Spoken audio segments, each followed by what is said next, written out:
Bueno, pues vamos a dar comienzo ya a estas jornadas. Lo primero de todo, dar las gracias a todas por venir, por asistir a estas jornadas que hemos preparado.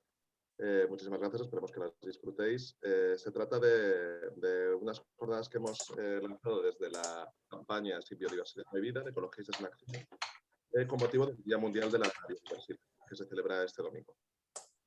Entonces, precisamente para celebrar el Día Mundial de la Biodiversidad hemos decidido celebrar estas jornadas en concreto sobre el tema de la biodiversidad urbana. La campaña Sin Biodiversidad No Hay Vida surge precisamente ya hace tiempo, en el 2019, dentro de Ecologistas en Acción, para dar visibilidad a la crisis de la pérdida de biodiversidad, que es como, bueno, a estas alturas ya estamos todas familiarizadas con el momento histórico en el que vivimos, la crisis ecológica global. Hablamos mucho de cambio climático y también tenemos que tener muy presente que la biodiversidad va descendiendo a niveles muy preocupantes y cada vez estamos más cerca de llegar a un colapso total de los ecosistemas, y es muy importante que la gente y la sociedad hable de ello y tome medidas, tanto desde la política como desde la sociedad civil.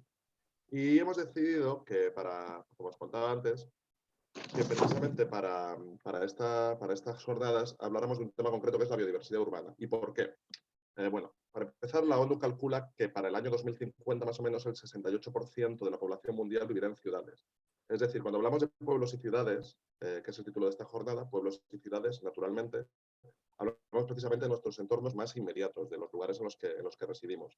Y es muy importante entender que, aunque no lo parezca, también tienen sus propias estructuras ecosistémicas, estructuras a las que la ciudad da la espalda.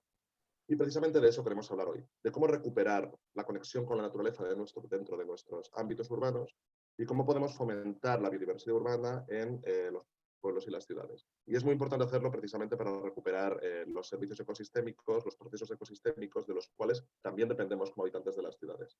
Y no voy a hablar mucho más del tema, porque ya tenemos a 4 voces expertas a las que hemos invitado, que estamos muy contentas de tenerlas aquí, porque son personalidades a las que admiramos mucho y con las que ya hemos trabajado previamente, y que tienen mucho que decir, mucho mejor que yo, sobre precisamente estos temas del fomento de la biodiversidad urbana. Así que voy a dar paso a la primera ponente de la tarde, que es Ana Pérez Adel. Ana es técnica de infraestructura verde en el Ayuntamiento de Huesca y también colabora con la Asociación Española de Parques y Jardines. Ella es responsable dentro del Ayuntamiento de Huesca de un proyecto fascinante, que son las Islas de Biodiversidad, que es lo que nos va a contar hoy. Es un proyecto ejemplar que además el año pasado fue galardonado por los premios de las prácticas locales de la Asociación Española de Municipios de aquí de España, de apoyo a la biodiversidad. Y por eso queríamos invitarla para que nos contara este proyecto que lleva ya muchos años trabajando desde el Ayuntamiento de Huesca en él, porque es lo que consideramos un caso ejemplar de cómo los ayuntamientos y las autoridades municipales pueden colaborar para conseguir que la biodiversidad sea una constante en nuestras ciudades. Y dicho esto, Ana, te doy paso y muchísimas gracias. Pues muchas gracias, Jesús, muchas gracias a Ecologistas en Acción por invitarme. Encantada de estar con estos panelistas tan muchísimo más sabios que yo, por supuesto. Y bueno, pues os voy a hablar un poco de Huesca, ¿no? Y de lo que estamos haciendo aquí. De las islas de biodiversidad de Huesca como una estrategia de naturalización urbana, porque como muy bien y maravilla que organicéis este tipo de jornadas y de difusión de este conocimiento, pueblos y ciudades naturalmente, cómo fomentar la biodiversidad urbana. No sé exactamente qué tipo de público tendremos hoy, pero por si acaso no todo el mundo es técnico, quizás mucha gente se pregunte, pero ¿para qué queremos la biodiversidad? Que en ciudades naturalmente, pues ¿para qué? ¿No? Quizás como este señor aquí en la pila el tope de toda la pirámide de biodiversidad que realmente está sustentando su bienestar, ¿no? y su modo de vida. Entonces, bueno, pues por hacer un poco de introducción en la naturaleza en las ciudades, surgió en este momento el primer parque público dentro de una ciudad, se construyó en este momento de la revolución industrial y fue cuando hubo esas grandes migraciones de personas que se trasladaron desde el campo hacia las ciudades a la llamada de esos nuevos puestos de trabajo en factorías y se asentaron quizás de una manera bastante irregular en el entorno de las ciudades, en unos asentamientos bastante insalubres en los que había pues muchísimos problemas de enfermedad, poca esperanza de vida, mortalidad infantil, problemas respiratorios y demás. Y fue en este ambiente en el que se creó el primer parque público en Liverpool. O sea que ya se introdujo la naturaleza de manera intencionada dentro de las ciudades con una vocación de proveer de beneficios a los ciudadanos, ¿no? En este primer caso en concreto de salud, de espacios de recreo, espacios de encuentro, de socialización, para mejorar esa sociedad, ¿no? y esos nuevos habitantes en las ciudades. Entonces, bueno, pues a partir de ahí podemos centrarlo todo un poquito más en la teoría, ¿no? Desde donde podemos ver que toda la naturaleza, la que se compone de activos naturales, es el capital natural, desde donde tenemos pues toda la geografía, pues los ríos, la biodiversidad, todas las animales y plantas, que proveen de una serie de beneficios y de servicios ecosistémicos, pues como son todas las materias primas, agua potable, suelos fértiles y demás, a la sociedad, de manera que aterrizan en la sociedad en forma de beneficios, tanto económicos como nuestro propio modo de vida, y de esta manera sustentan, ¿no?, la sociedad en la que vivimos. Es decir, que cuanto más capital natural, cuanto más activos naturales tengamos de manera saludable, mayores servicios ecosistémicos y mayores, es decir, mayores flujos de beneficios aterrizarán en nuestra sociedad. Pero ¿qué pasa cuando estamos en la ciudad? Pues que en realidad el capital natural tiene que emanar de nuestra trama urbana y tenemos que conseguir que de aquí podamos obtener la mayor cantidad de flujos de beneficios hacia nosotros, habitantes de las ciudades, ¿no? Como decía Jesús al principio, ya un porcentaje muy elevado de la población mundial habita las ciudades. Por lo tanto, si trabajamos la biodiversidad, es decir, la naturalización urbana que potenciará la biodiversidad, tendremos más beneficios y viviremos de una manera mejor en las ciudades.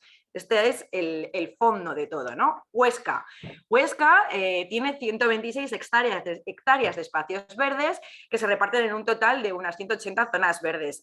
Ahora mismo somos 54.000 habitantes, lo cual nos hace tener una media de 24 metros cuadrados por habitante de zonas verdes, lo cual está muy por encima de la media nacional. De hecho, estamos en los primeros puestos del ranking y además por encima de las recomendaciones de la Organización Mundial de la Salud, que lo pone como en 10 metros cuadrados por habitante. Entonces tenemos una trama urbana con una infraestructura verde muy potente y un tamaño de ciudad muy apropiado para el desarrollo de estrategias, ¿no? Tenemos una ciudad muy manejable para este tipo de cosas. ¿Cómo empieza nuestra estrategia de las islas de biodiversidad?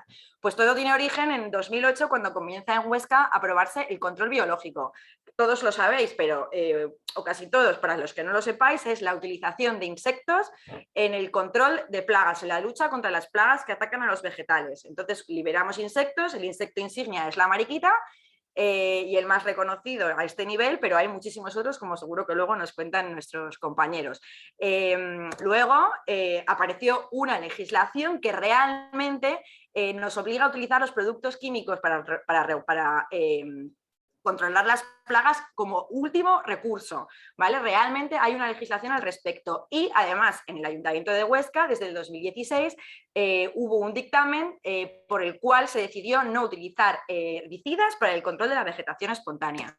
Con todo esto, la estrategia de control biológico pues poco a poco fue evolucionando y cada vez se trabajó en más zonas, hasta el 2019, en el cual se reflexionó sobre todo esto y realizamos un análisis con todos los datos obtenidos del control biológico por los años anteriores y llegamos a la conclusión de que había llegado el momento de evolucionar la estrategia.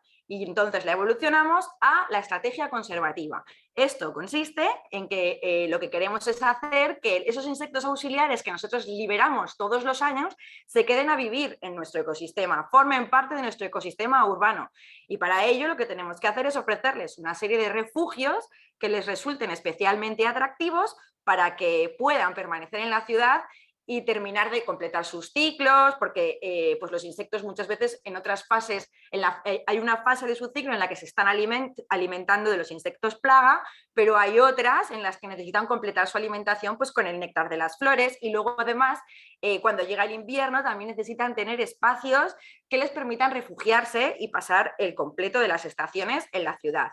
Entonces, se crean estas islas de biodiversidad en formato de pradera o también en el formato alcorque, para lo cual lo que se hace es seleccionar una mezcla de semillas que les resulten especialmente atractivas las floraciones a estos insectos, ¿vale? Este es el fundamento de la estrategia, pero los objetivos que buscamos con esta estrategia es conseguir que el ecosistema urbano, como os decía, esté en equilibrio para que el control biológico pues no haya que soltar y soltar y soltar, sino que los insectos se queden a vivir y formen parte del ecosistema, para que aumente también la biodiversidad de flora y fauna. Cuanto a más biodiversidad, mayores beneficios, y quizás podamos conseguir un cambio de percepción sobre la vegetación espontánea en la ciudad. Esos son los 3 objetivos. ¿Qué sucedió? Pues que en todo esto llegó la pandemia. Y acordaros de esa vertiginosa primavera, cuando justo nos quedamos encerrados en casa, en los que por un lado no pudimos salir a cortar toda la vegetación espontánea justo antes de su floración, que es lo que sucedía todos los años en la ciudad.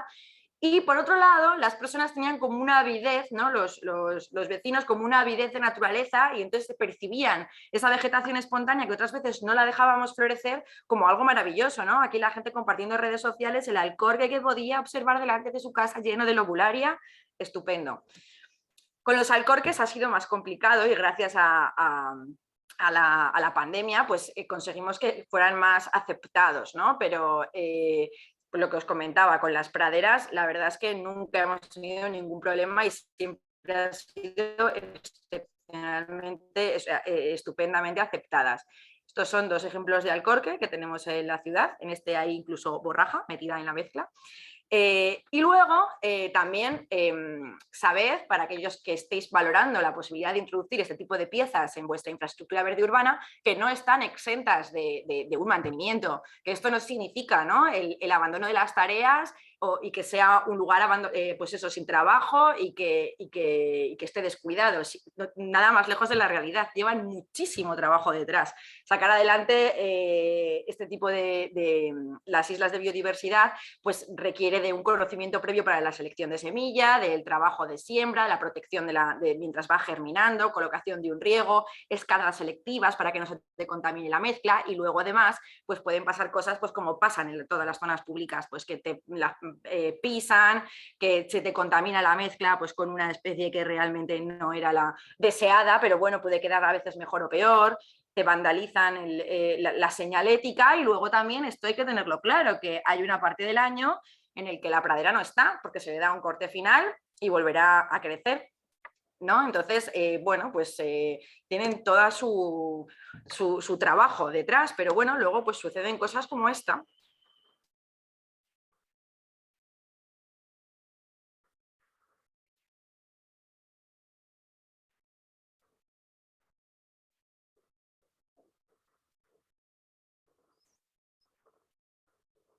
Y de pronto pues tenemos un bocadito de naturaleza justo al lado de uno de los cruces de tráfico más potentes de la ciudad. Nosotros hemos ido avanzando y tenemos ahora mismo unos 1.100 y pico metros cuadrados de zonas de islas de biodiversidad, y hemos comenzado a probar otras estrategias de implantación, por ejemplo los tepes. Esto ha sido una auténtica maravilla, una revolución en la implantación de las áreas refugio. Mirad, se colocan pues como los céspedes, pero son estas baldositas de 60 por 60 que vienen pues paletizadas, como sucede con las praderas de césped. Y bueno, es que cuando las estás colocando ya tienen hasta floración y, como digo yo, hasta salen las mariposas, ¿no? Pero lo interesante es que en una semana está así y en 2 ya las tenemos así. O sea, el avance de esto es espectacular y su implantación sencillísima. Pero bueno, mucho más allá de la belleza, tienen un montón de beneficios para, en este caso, los ostenses.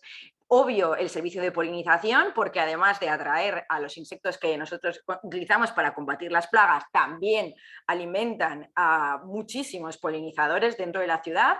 Obvio, el control de plagas, también regulan las temperaturas, ¿no?, porque están al fin y al cabo sobre un suelo permeable que transpira, y también ayuda en la regulación del agua de lluvia, a que ese ciclo el ciclo del agua sea natural, y gran parte del agua que llueve pues se infiltre en el terreno y vaya a alimentar nuestros acuíferos en lugar de ir como un residuo al sistema de alcantarillado. También soporta la biodiversidad, sirve de recreación, pues qué duda cabe de que es un aula de naturaleza excepcional y por supuesto la belleza que tienen y muchísimos más que seguro se os ocurren.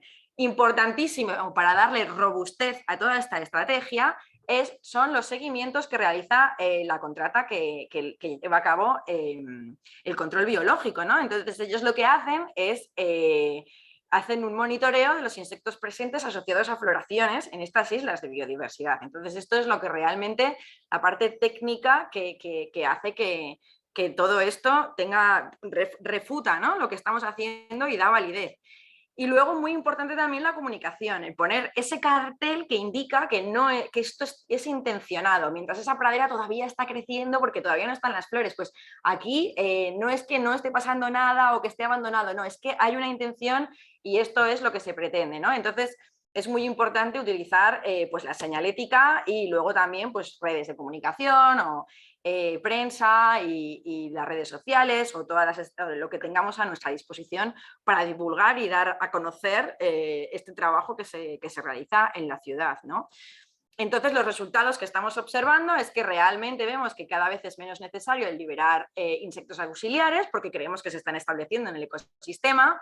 Vemos también otros polinizadores que se sienten atractivos, ¿no?, por estas mezclas de flor. Además, creemos que la ciudad de Huesca puede estar funcionando como un nodo de biodiversidad o refugio, sobre todo al respecto de su entorno inmediatamente próximo, porque a diferencia de en esos campos de cultivo, sí que se utilizan productos químicos y en Huesca no. Entonces, bueno, vamos a dar pasos encaminados a intentar de constatar esto, ¿no? Y efectivamente está habiendo una mayor sensibilidad a la presencia de vegetación espontánea. O sea, ha habido un cambio de percepción y se ha alterado, ¿no?, la forma en la que el habitante de la ciudad percibe esta vegetación. El reconocimiento, como decía Jesús, nos dieron el premio de buenas prácticas locales por la biodiversidad, la Federación Española de Municipios y Provincias, y esto ya sí que ha sido lo que realmente ha validado, porque bueno, tampoco ha sido fácil, al principio no tenían muy claro si esto tenía algún sentido, ¿no? Pues el premio ha sido lo que, vamos, nos ha constatado y ha eliminado las dudas de todo el mundo absolutamente, ¿no?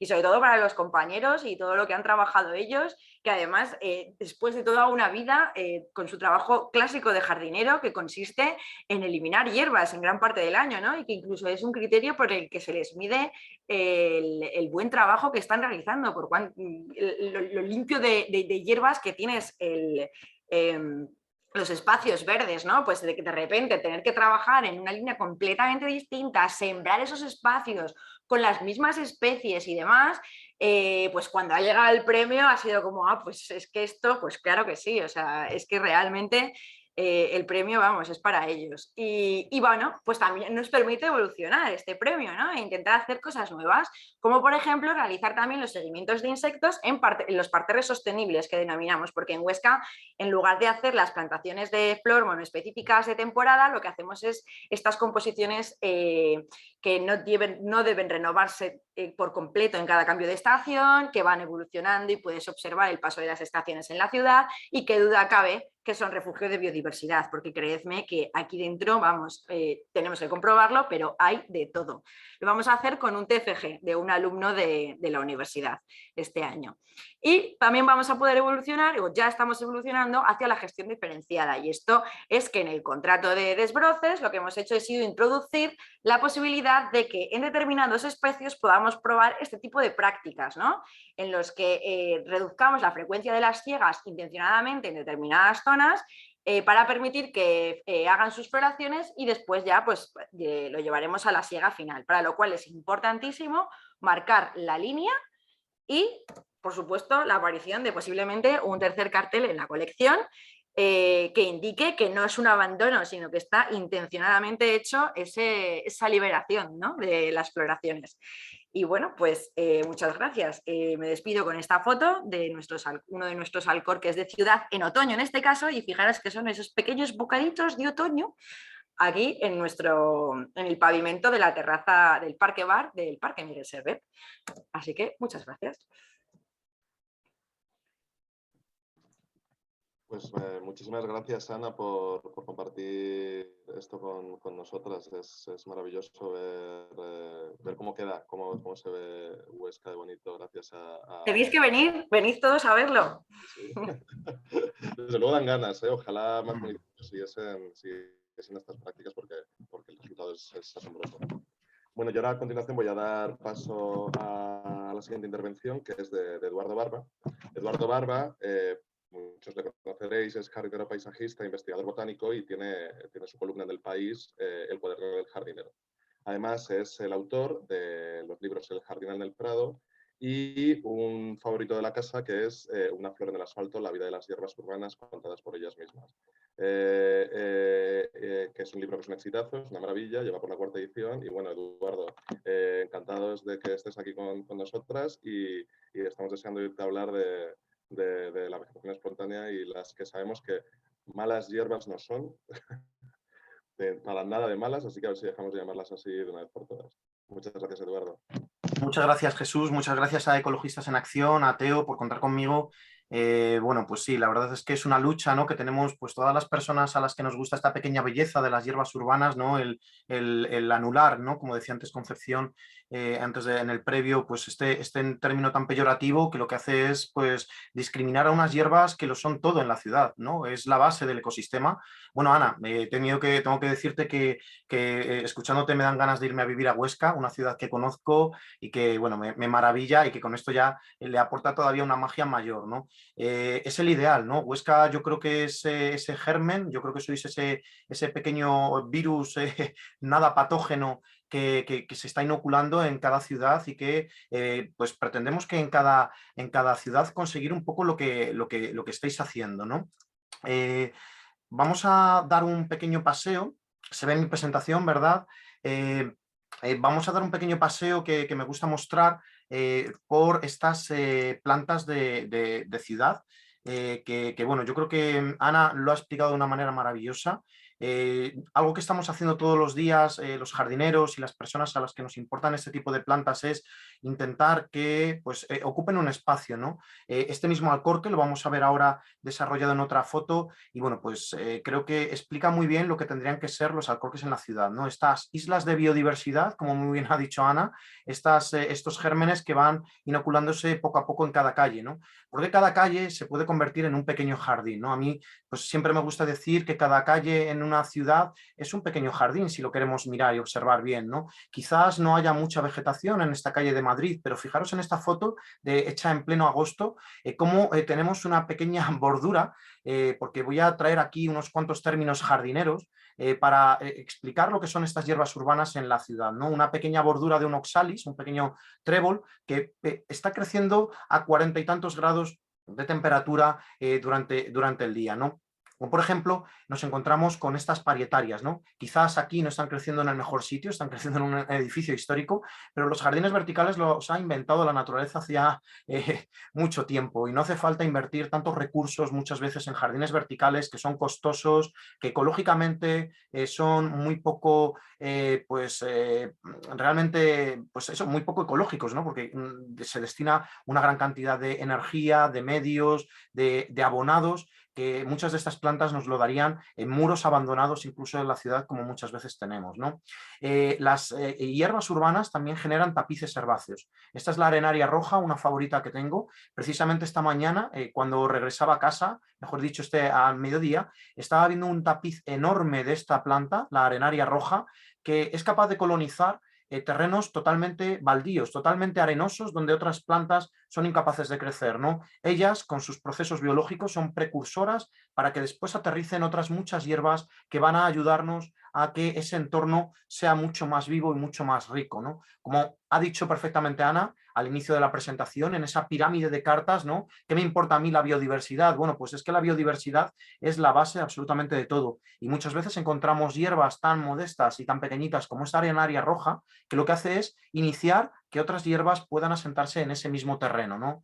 Vemos que también las plantas urbanas, las hierbas espontáneas, que es un término que queremos pues cada vez más introducir, ¿no?, en el lenguaje del ciudadano de a pie, ¿no?, que muchas veces sigue utilizando también este término peyorativo de malas hierbas. Bueno, pues estas hierbas espontáneas también son un recurso, ¿no? Antes Ana comentaba cómo son una base, ¿no?, también de educación. Yo creo que no hay nada más maravilloso que dar un paseo con una clase, sacar a 20, 30, 40 niños a dar un paseo por la ciudad, por el alrededor del colegio simplemente, y enseñarle cómo alrededor, al pie de las aulas, hay hierbas que son comestibles, hierbas que son medicinales, hierbas que tienen un cultivo ancestral y que muchas veces hemos olvidado, porque también ha habido una desconexión con quién, con esas personas que sabían utilizarlas, ¿no?, con los abuelos, ¿no? También las generaciones antiguas, anteriores, mejor dicho, son un nexo con estas hierbas urbanas, porque muchas de estas personas, muchos de estos abuelos que llevan a sus nietos al colegio, sabían utilizarlas y las utilizaban como remedios, ¿no? Entonces son también un nexo entre generaciones nuevas, generaciones pues anteriores, ¿no? Yo creo que las hierbas urbanas tienen mucho futuro también a nivel educativo, desde luego. Tenemos los céspedes. Bueno, yo creo, Ana, qué cosa más maravillosa cuando nos has enseñado esos tepes de hierbas. Bueno, yo quiero esos tepes, yo no quiero un césped muerto, yo no quiero un césped monoespecífico donde tengamos solo Lolium perenne, donde tengamos 2 o 3 especies simplemente de gramíneas. Yo quiero esto, yo quiero que un césped se convierta en una pradera. A mí los céspedes como jardinero no me gustan, prefiero un césped que sea pradera. Y en una pradera quiero que haya dientes de león, quiero que haya chiribitas, quiero que haya aleluyas, quiero que haya todas esas hierbas que me van a dar ese goce estético y me van a dar además una salud en la misma ciudad, ¿no? Estos céspedes que muchas veces pretendemos que sean puros, realmente es una cosa totalmente antinatural, ¿no? ¿Qué hacemos? En un campo de golf quizás sí que se puede pretender eso, si es que los campos de golf son algo pretendible, pero en una ciudad realmente a lo que tenemos que enfocarnos es a tener praderas realmente, no céspedes. Tenemos en las hierbas urbanas la posibilidad de apreciar cómo son unos recursos absolutamente maravillosos en situaciones de estrés climático, ¿no? Antes, uno de los ponentes con los que tengo el gusto y el honor de participar, Jesús, en Valladolid, comentaba el calor ya que está haciendo, ¿no? En Madrid hoy estamos alcanzando temperaturas ya muy altas. Lo que tenemos que hacer es aprovecharnos de los recursos de estas plantas. Estas hierbas urbanas nos enseñan a que ellas sí que pueden tener un espacio en sitios adustos, en sitios totalmente pues extremos como pueda ser esta acera de granito en el centro de Madrid. ¿Qué hacen las hierbas urbanas por nosotros? Bueno, pues quiero recorrer con un poco de poesía lo que Ana ha expresado de manera magistral, y las hierbas urbanas arreglan los desperfectos en una ciudad, ¿no? No hay nada más bonito, yo creo, que una grieta colonizada, en este caso por una parietaria, ¿no? Muchos muros, muchos descampados, muchos solares que se quedan vacíos. No hay nada más bonito que dejar que las colonicen las hierbas, que las hierbas sean las que se apropien, aunque sea temporalmente, como muy bien ya nos ha marcado el camino Gilles Clement hace ya muchos años y otros precursores, y dejar que estas hierbas urbanas colonicen y nos enseñen y nos aporten con sus ritmos. Las hierbas urbanas, las hierbas espontáneas complementan nuestra historia de una manera magistral. ¿Qué sería de la historia de la humanidad sin estas hierbas que son un recurso inagotable y que muchas veces pueden complementar incluso nuestra propia arquitectura si las dejamos crecer en el sitio apropiado, ¿no? Como nos ha mostrado en esa última foto de los Alcorques Ana en Huesca. Las hierbas urbanas son un paraíso en la ciudad. Yo creo que no hay nada más bonito que dar un paseo, simplemente ir a comprar el pan y ver cómo estas hierbas nos van acompañando en nuestros ritmos. Nos enseñan, hoy me ha encantado ver, por ejemplo, las hierbas del amaranto, ya las flores del amaranto, las inflorescencias del amaranto, que ya en Madrid está empezando a florecer, ¿no? Para mí ya cuando florece el amaranto ya sé que se aproxima junio, ya sé que el verano está tocando a las puertas de la ciudad y me acompañan en los ritmos, ¿no? De sitios que quizás, pues calles muy anodinas, calles muy duras como hay en Madrid y en tantas otras ciudades, ellas generan este paraíso en la ciudad. Biodiversidad es el lema, ¿no?, de la reunión que tenemos hoy aquí, ¿no?, por el Día Mundial de la Biodiversidad. Qué cosa más bonita ver cuando tienes un alcorque en el cual tienes docenas a veces de especies, cada una complementando a la otra, una atrayendo a una fauna que va a ayudar a la otra, o incluso, como en este caso, a la misma robinia, a la misma falsa acacia que está plantada en ese mismo alcorque, como nos ha mostrado Ana, ¿no? Los ritmos de la ciudad son imparables. No hay que olvidar que la ciudad es campo, es un campo que nosotros pues hemos urbanizado, pero sigue siendo un campo y ahí está la naturaleza con la biodiversidad infinita que tiene para recordárnoslo, si la dejamos, claro. Nos regalan belleza en los sitios más insospechados, ¿no? A veces estar parado simplemente esperando a que el semáforo se ponga en verde y podemos estar disfrutando de un micropaisaje que nos calma, que nos alivia de nuestra prisa y de nuestro estrés diario. También nos enseñan a plantar. Como jardinero que soy, bueno, pues no hay nada más bonito que ver que somos meros aprendices continuamente de la naturaleza, ¿no? Vemos cómo la naturaleza continuamente está generando ritmos, está generando texturas, contrastes, floraciones, que los jardineros lo único que hacemos es intentar imitarlas, porque mejor que la naturaleza no lo va a hacer nadie.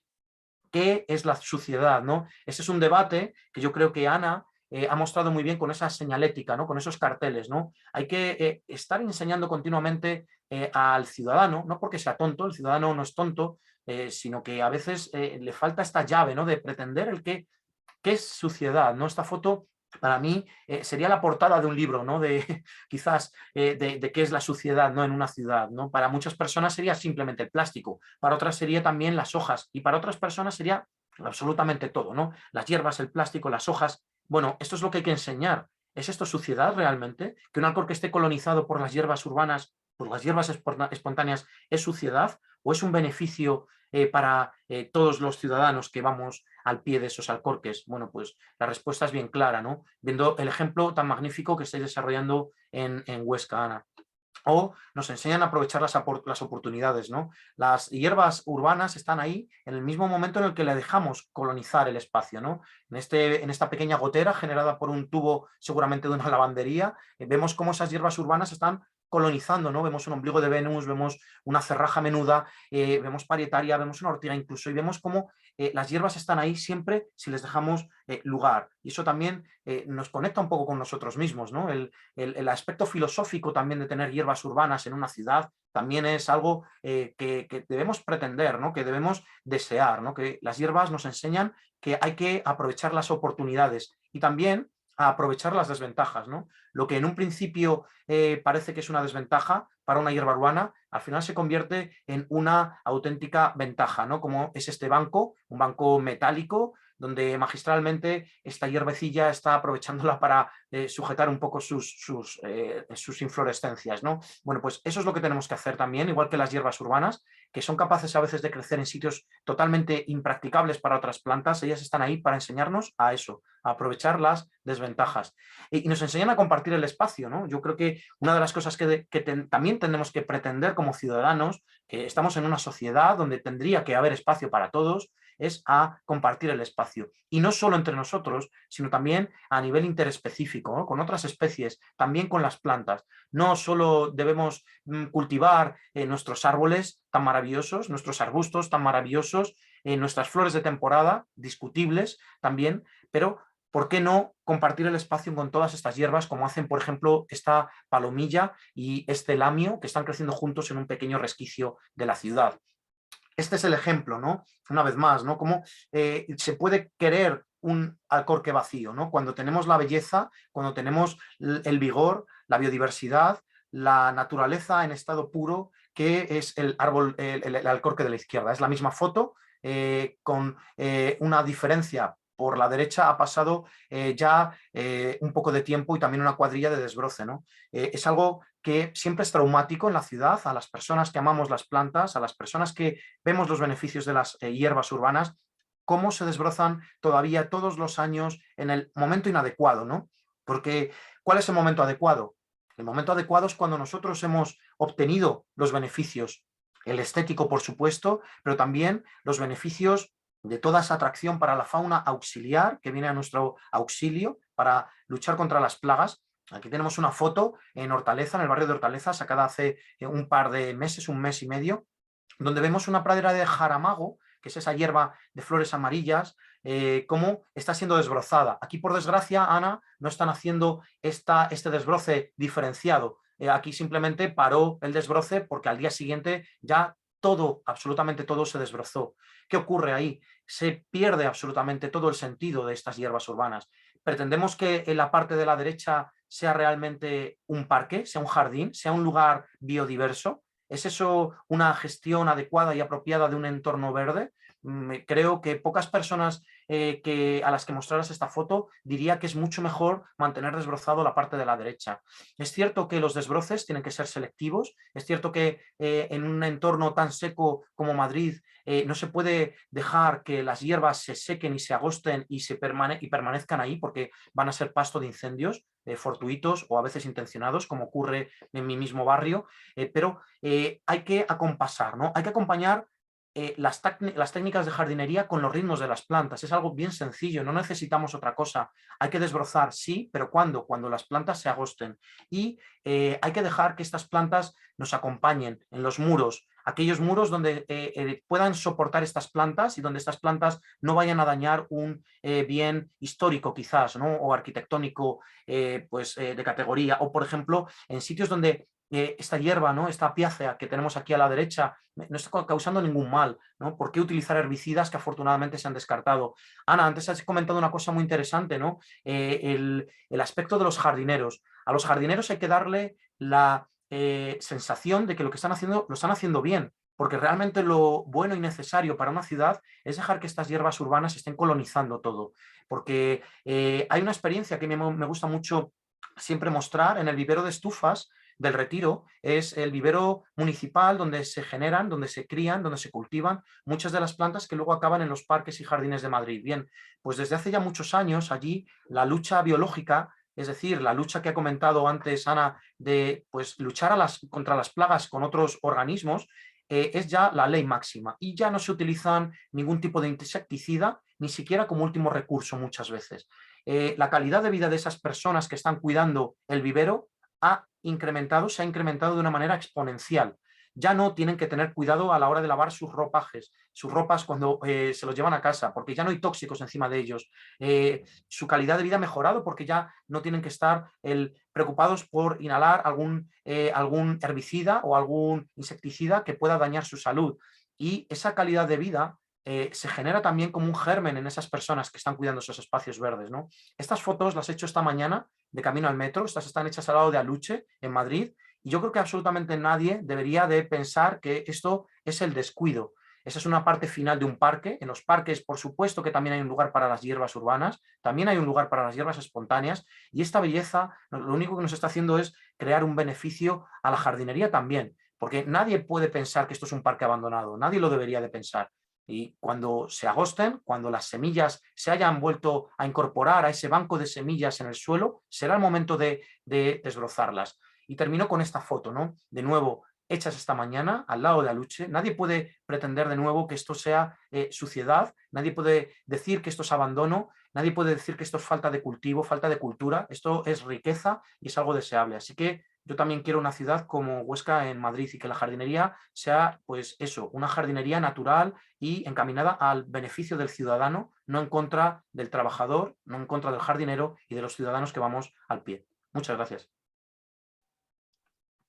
Muchas gracias, Eduardo. Muchas gracias por compartir estas imágenes que la verdad es que son tan inspiradoras y que nos hacen observar realmente lo que vemos todos los días, lo que tenemos a nuestro alrededor todos los días y que no todo el mundo se da cuenta de lo bonito y de lo cercano que está y de lo que pertenece a nuestras vidas también. Bueno, pues voy a dar paso a la siguiente ponente, que es Concepción Hornosa. Hola, Concepción. Concepción ella es profesora titular del Departamento de Biodiversidad, Ecología y Evolución de la Facultad de Ciencias Biológicas de la Complutense de Madrid.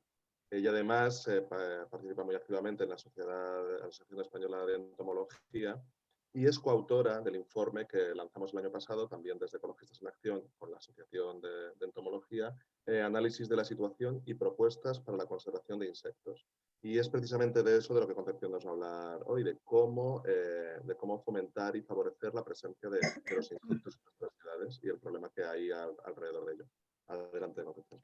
Muchas gracias, Jesús. Muchas gracias a Ecologistas en Acción. Muchas gracias a Teo. Me encanta participar en todo este tipo de actividades, como ya sabéis que llevamos mucho tiempo. Realmente, perdón, no sé si se ve ya la presentación. Sí, se ve perfectamente. Sí, se ve perfectamente. Perfecto. Es que a mí me da aquí una señal como... Ahora, perfecto. Es que no entraba el subir la pantalla, perdón. Bueno, como decía, quería dar las gracias también a Eduardo y a Ana. Bueno, casi me dan ganas de no seguir con la presentación, porque gran parte de lo que voy a comentar lo han dicho magníficamente y mucho mejor de lo que lo diré yo ahora. Entonces, bueno, pues que es una maravilla el que coincidamos en todas estas cosas, y arranco con los insectos. Quizá la pregunta es ¿por qué los insectos? ¿Por qué fomentar los insectos en las ciudades, en los pueblos? Bueno, pues, de entrada, pues porque, como ya se ha aludido, los insectos realizan enormes servicios ecosistémicos que son irreemplazables y que nos los reportan sistemáticamente. Y además por el lugar que ocupan en la naturaleza, que vamos a dar en unas pequeñas cifras. Por ejemplo, por cada ser humano en la Tierra existen 300 millones de insectos. Constituyen el 80% de los animales y el 65% de los seres vivos. Son más de 1 millón de especies, las estimaciones llegan a más de 30 millones, y presentan todo tipo de regímenes alimenticios, herbívoros, detritívoros, carnívoros, carroñeros, parásitos, presas. Es decir, son esenciales en las redes ecológicas y en las pirámides ecológicas, por lo tanto. Por supuesto, dada esa enorme diversidad, pues son de todos los colores, de todas las formas, de todos los tamaños, con adaptaciones variadas. Tienen comportamientos solitarios la mayoría, pero también hay sociedades complejas, las abejas, las hormigas, las avispas, las termitas, son otros muchos grupos que son sociales. Y han colonizado todos los medios, el aire, el agua, el medio edáfico y cavernícola, es decir, el suelo, nuestro suelo, el que pisamos, también el desierto, los polos, otros seres, excepto en el mar, existen en todas partes. Y son bioindicadores de calidad de los territorios. Por lo tanto, todo ello redunda en que tienen una importancia económica fundamental. Es más, nuestra supervivencia depende directamente de ellos. Como ya se ha mencionado, ya se conoce, polinizan la flora silvestre, la flora cultivada, la flora agrícola. Los detritívoros, es decir, los que se alimentan de detritus, de materia orgánica, degradan los residuos, descomponen esa materia orgánica y forman el suelo. Hay unos pocos, que pueden formar plagas, dar lugar a plagas o incluso ser vectores de enfermedades.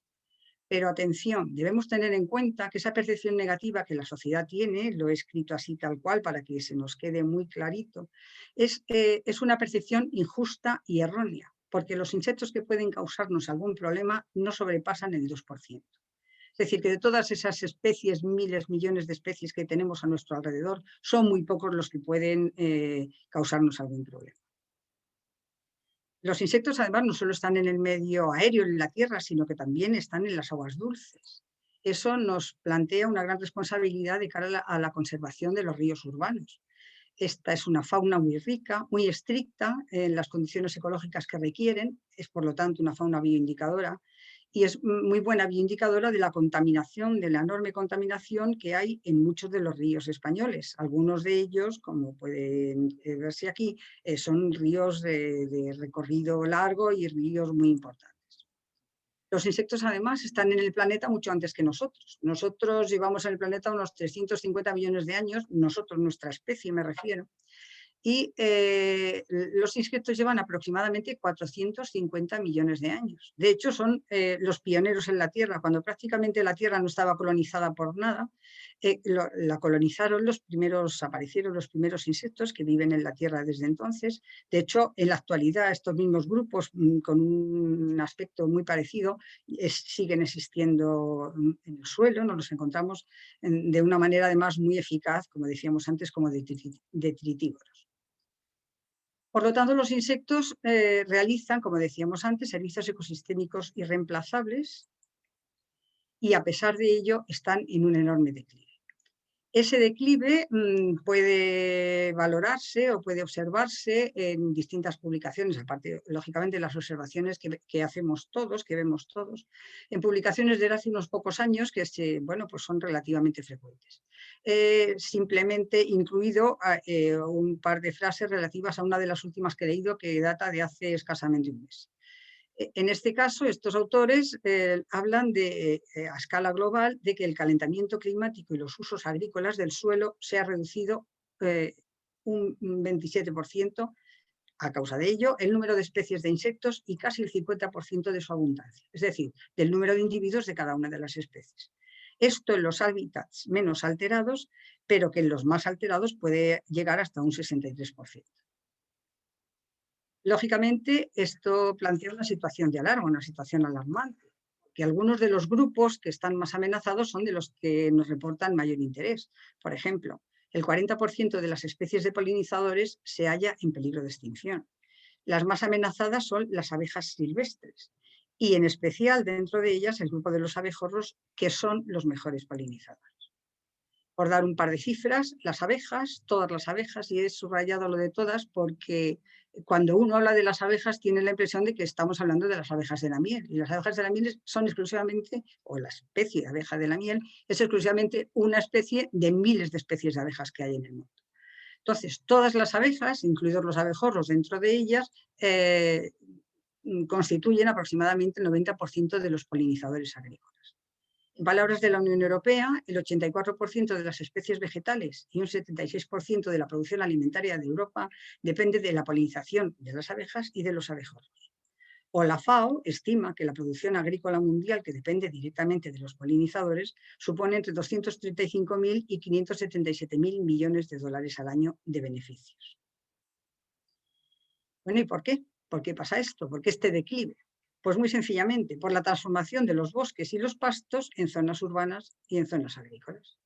Es decir, eso ha dado lugar a una pérdida de hábitat, es decir, a una enorme deforestación como consecuencia del urbanismo, de las infraestructuras, a una desaparición de pastizales, los pastos, las praderas han desaparecido en gran cantidad de la superficie, sobre todo las relacionadas con los medios urbanos. Y además en los medios agrícolas por la transformación en cultivos cerealistas. Los cultivos cerealistas y en general las gramíneas, vamos a decir que son cultivos muy poco amigables para los insectos. Tienen unas flores que además no atraen en absoluto a los polinizadores y por lo tanto, desde nuestra perspectiva entomológica, lógicamente son unos cultivos que nos aportan muy poco. No desde la perspectiva alimentaria, pero sí desde la perspectiva entomológica. También en algunas ocasiones hay especies, cada vez parece que más, que presentan parásitos y patógenos que se transmiten unos a otros en las flores. Y a eso hay que sumar lo que ya se ha aludido antes, los biocidas, insecticidas, herbicidas y fungicidas y, por supuesto, el calentamiento climático. ¿Qué hacer? Puesto que el pronóstico no es nada bueno. Y los pueblos y ciudades son ecosistemas urbanos, Eduardo lo ha explicado magníficamente, Ana igual, que deben sumarse a las acciones de conservación a realizar y que muchas de ellas ya las han mencionado mis colegas anteriormente. Bueno, yo de entrada, una idea que debe prevalecer en nuestras mentes y es que no hay que capturar insectos, salvo contadas excepciones, y no hay que matar insectos, no tenemos ninguna patente de corso que nos permita pisar un insecto que se cruza delante de nosotros en una calle y que parece que es lo que hay que hacer. Lógicamente, hay que evitar los impactos que hemos mencionado o revertirlos en el caso de que no puedan evitarse porque ya están ejercitando su acción, pues por lo menos revertirlos de alguna manera. En el ámbito de conservación rural, pueblos, ciudades pequeñas y agricultura van juntos. Pues empecemos por ahí. Empecemos por plantear que se den buenas prácticas agrícolas. Eso significa diversificación. Eso significa también apoyo del Estado para crear subvenciones, las hay de hecho, como por ejemplo el denominado greening o el pago verde para favorecer la agricultura ecológica, la agricultura sostenible, las superficies de interés ecológico o los pasillos, setos y lindes alrededor de los cultivos. Bien para plantar especies autóctonas, la flora autóctona, la que existe en esos cultivos previamente a tales cultivos, o plantas atractivas para los insectos. Por ejemplo, entre cultivos de gramíneas esto es estupendo. Lógicamente, esa diversificación requiere en determinados momentos la restauración, Eduardo también aludía a esto hace unos minutos, la restauración de flora silvestre y de pastizales, de pastos y de praderas, que conduce a una diversidad de hábitats necesaria para la existencia de los insectos. Diversidad de hábitats, como decimos, absolutamente imprescindible. El fomento de las plantas autóctonas en pasillos, setos o lindes puede ser simplemente de los cardos que allí aparecen sin grandes alaracas y sin grandes inconvenientes, o voragináceas variadas o compuestas, en fin, plantas de muy distinta índole que pueden rodear los cultivos que están cerca o en los medios rurales y que son muy beneficiosos. Lógicamente hay que evitar y reducir y controlar en todo caso los biocidas, los insecticidas, los herbicidas, los fungicidas y desde luego su aplicación, nada de fumigaciones. Si hay que aplicarlos en algún caso, lógicamente nunca cuando están las flores abiertas de las plantas, porque los insectos van a ir a las flores y se van a ver afectados, y teniendo en cuenta siempre la fenología de las especies de los insectos, de las plantas y de los insectos, es decir, los ciclos biológicos que van siguiendo y que eso induce a que podamos evitar la eliminación masiva e indiscriminada de especies.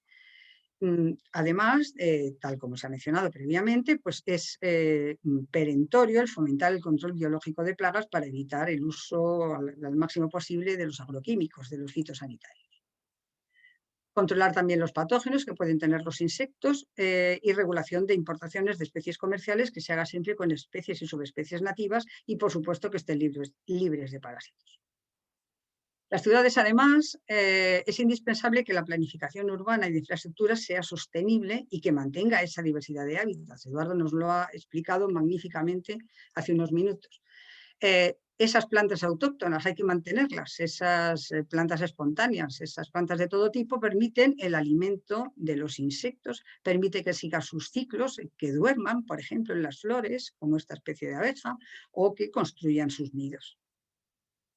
Lógicamente, cuanto mayor diversidad de plantas, mayor diversidad de hábitats y mayor diversidad de especies. Puede que también sea necesario restaurar con plantas atractivas para los insectos. No necesariamente es la flora autóctona, sino que se complemente esa flora autóctona. Esto ya se viene practicando en el Reino Unido desde el año 2015, o también en los países nórdicos, concretamente en Noruega, se realizaron o se hicieron, aprovechando parques, jardines, terrazas o tejados, caminos o lo que ellos denominaban una autopista para abejas y abejorros, es decir, para los polinizadores. Esta es una terraza de un jardín de Londres, todo con plantas atractivas para los polinizadores o para los insectos. Lo mismo en parterre, rotondas, las islas de Ana, de Huesca, son un ejemplo maravilloso de esto. Pero también se pueden dejar, como Eduardo subrayaba, especies autóctonas, naturales, las plantas anuales que aparecen en las propias rotondas. No hace falta redecorar de ninguna manera. Este tipo de planta nos va a dar asiento y cobijo a multitud de especies. Lo mismo en los descampados, en los espacios abiertos, puede dejarse. O restaurar, como mencionábamos antes, pastizales, además de las plantas autóctonas, y conservar estos pastos que están tan medrados, tan desaparecidos.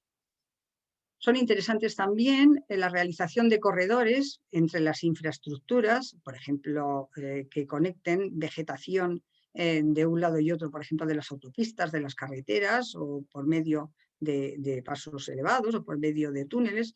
Eso permite el paso de la fauna. Y también es importante el dejar que las plantas alrededor de las carreteras, de los caminos, de las ciudades, de los pueblos, Eduardo también lo ha subrayado, que no se sieguen, que se espere hasta que se agosten estas plantas anuales, tanto en las cunetas como en los márgenes de las carreteras. Incluso se pueden hacer edificios verdes, como en determinadas ciudades. Y desde luego los parques y jardines pueden utilizarse para introducir especies atractivas, no solo que sean atractivas por su belleza, como los frutales, que son atractivas también para los insectos, las distintas especies de rosáceas. Pueden utilizarse especies muy variadas, que además son de familias muy variadas, que pueden ser muy eficientes para presentar allí insectos, que favorecen sus hábitats y puede darse una adecuada asesoría. Un par de ejemplos que son muy frecuentes en los jardines, en según qué sitios, es por ejemplo el uso de geranios o el uso de rosales, que son muy bonitos a nuestra vista, pero que a los insectos no les atraen lo más mínimo. Y desde luego, importante que en las ciudades se controlen especies invasoras, por ejemplo, como la cotorra argentina, que es una auténtica plaga, una auténtica invasora. Es un competidor muy desleal, que se comen los brotes nada más salir de los árboles, de las plantas, y lógicamente los polinizadores u otros insectos, los insectos florícolas, no pueden aprovecharlos porque no hay tiempo real, porque de un día para otro se han cargado todas las flores de un árbol, por ejemplo. Eduardo también aludía a esto, las siegas y podas deben hacerse fuera de floración, deben hacerse estas de parques, jardines, espacios abiertos y demás cuando se agosten. Este es un ejemplo de cómo se hacía hace relativamente poco, en el 2020. Esto es un jardín de la, vamos, un paso en la Complutense, delante de la Facultad de Biológicas, y cómo en cuanto aparecía la flora espontánea se segaba inmediatamente. Afortunadamente esto ya ha cambiado y hoy en día las prácticas de jardinería están en absoluta consonancia con las prácticas de conservación.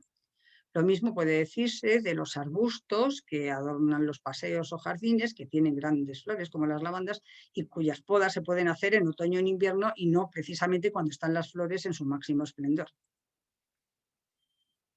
En los pueblos, en las ciudades, es muy adecuado el proporcionar además refugios para que aniden los insectos, con prácticas muy sencillas y con materiales muy sencillos, como cañas, ladrillos, troncos, todo esto de distintas secciones, de distinto calibre, que se pueden hacer de distintas formas y de una manera, como digo, muy sencilla, utilizando todo tipo de materiales orgánicos en su gran mayoría.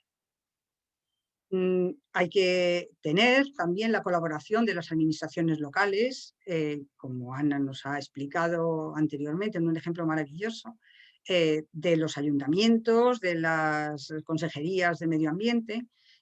Hay muchos ayuntamientos que ya tienen prácticas de protección de distintos grupos de insectos, de los polinizadores, por supuesto, de las abejas en Valencia, en Córdoba. Los pueblos, muchos pueblos tienen programas también de conservación, por ejemplo, de Soto del Real, en la Sierra Madrileña, este proyecto se llamaba Menos pesticidas y más polinizadores, y para eso incorporaban a los centros escolares, es decir, la colaboración ciudadana, lo cual es un gran logro, porque tienen muchas cosas que decir y mucho que ayudar.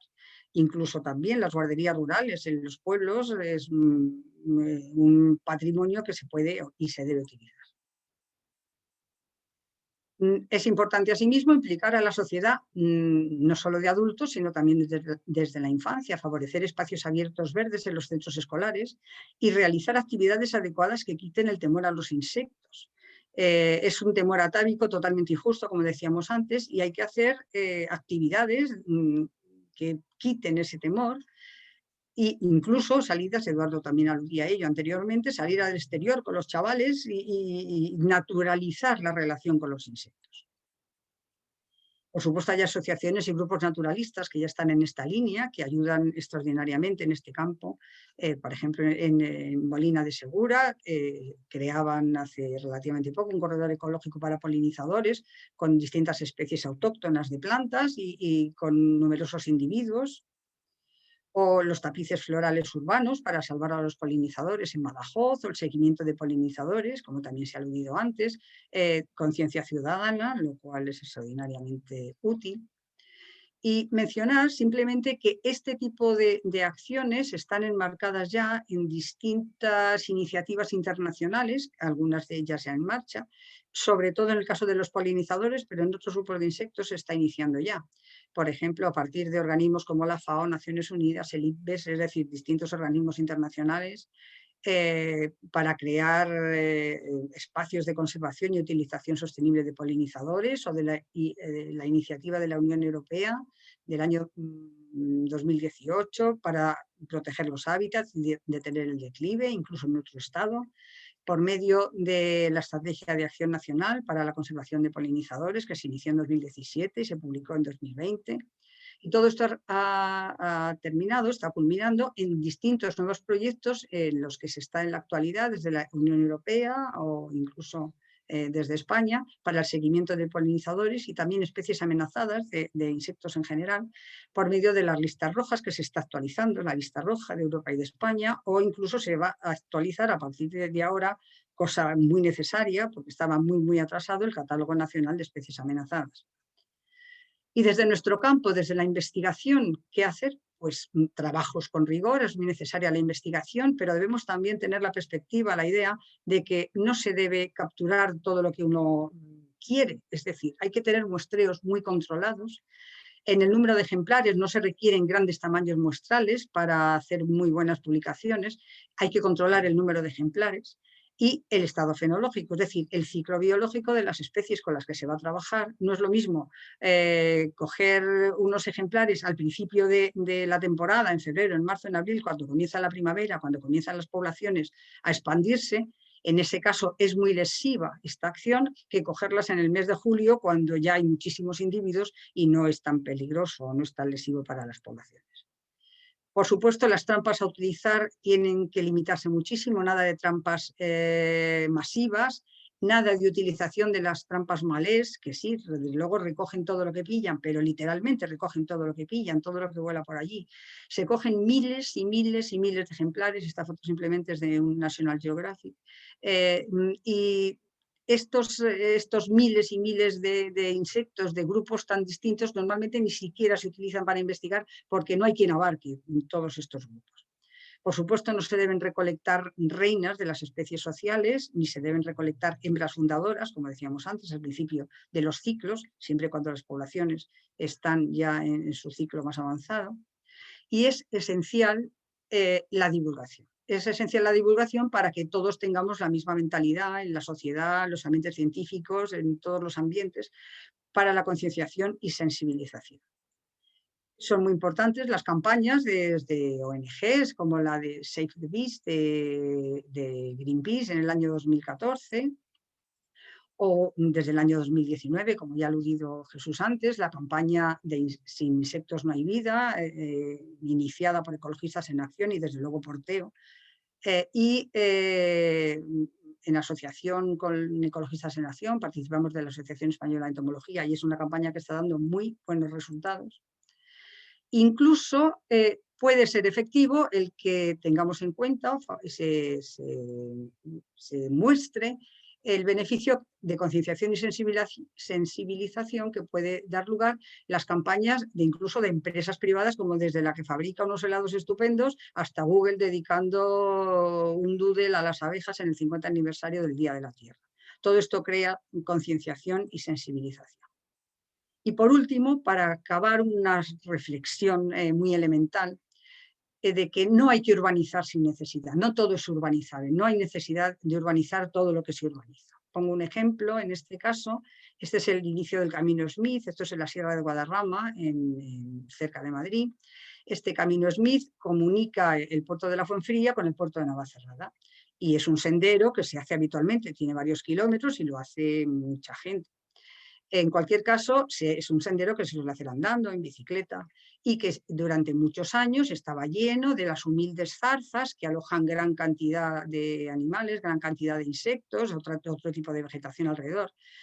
Aquí hay una fuente. Y a partir de 2017 de pronto decidieron construir no sé qué, esta especie bueno, poner un muro y poner unas escaleras que no eran en absoluto necesarias. Por supuesto, se quitaron las zarzas y toda la vegetación que había al lado, se plantó no sé qué y, como digo, se creó una especie de infraestructura innecesaria porque la gente que sube hasta 1.700 metros, como está este inicio de este camino, bien en bicicleta o bien andando, no necesita unas escaleras para iniciar el camino como tal. Por último, subrayar que por la cuenta que nos tiene, en ciudades, pueblos y en todas partes, no nos queda otro remedio que cuidar a los insectos. No podemos permitirnos el lujo de perder más poblaciones de insectos, más especies de insectos. Muchas gracias.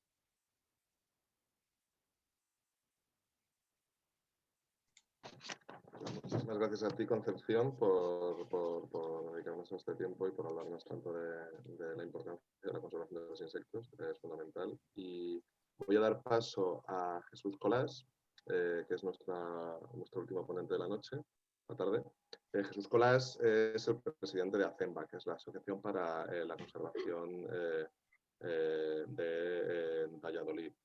Espérate un momentito. Asociación para la Conservación y Estudio de la Naturaleza de Valladolid. Sí. Ahí, efectivamente. Y bueno, Jesús Colás, pues la ACEMBA lleva ya unos 15 años, más de 15 años, trabajando en Valladolid precisamente para impulsar y proteger la naturaleza, y en concreto en temas de biodiversidad urbana. Tiene un proyecto ejemplar que es la Reserva Biológica El Tomillo, que nos va a contar Jesús esta noche. Es un proceso ejemplar precisamente porque ha involucrado muchísima participación ciudadana, que es una de las grandes tareas que hace su asociación en Valladolid, y consideramos también que es una manera de dar a conocer y entender cómo desde la colaboración de la ciudadanía y con el poder y la administración pública se puede impulsar estrategias para recuperar espacios dentro de nuestros entornos urbanos. Entonces, ya paso a Jesús y bueno, pues cuéntanos, muchas gracias. Sí, bueno, lo primero, dar muchas gracias a Ecologistas de Acción, a ti también, a Jesús Hurtado y también a Carol, que siempre nos apoya en todos los proyectos que presentamos. Y vamos a ver, voy a ver dónde tengo lo de compartir pantalla. Vamos a ver, yo creo que se está. Un momento. A ver. Que no me sale lo de para... Un momento. Lo tienes abajo, en la parte de abajo del PowerPoint. No, está compartir pantalla, pero no para hacer la presentación. Arriba, Jesús, una copita que hay con un... Arriba donde aparece el símbolo de PowerPoint, un disco duro, sí. Pues la copita que es una copita con un play, como si fuera un simbolito del play, ahí dale. ¿Lo ves? Arriba, en tu pantalla, arriba a la izquierda. A ver, vamos a ver. ¿Ves el símbolo del PowerPoint, arriba a la izquierda? Sí. En la copita, ahí. Eso. Ahora. Ahí. Vale, pues os cuento un poco así rápidamente. Pues bueno, como ha dicho Jesús, somos la gente de la Asociación para la Conservación y Estudio de la Naturaleza de Valladolid, que vamos ya desde 2006 realizando diferentes proyectos en tanto la provincia como la ciudad.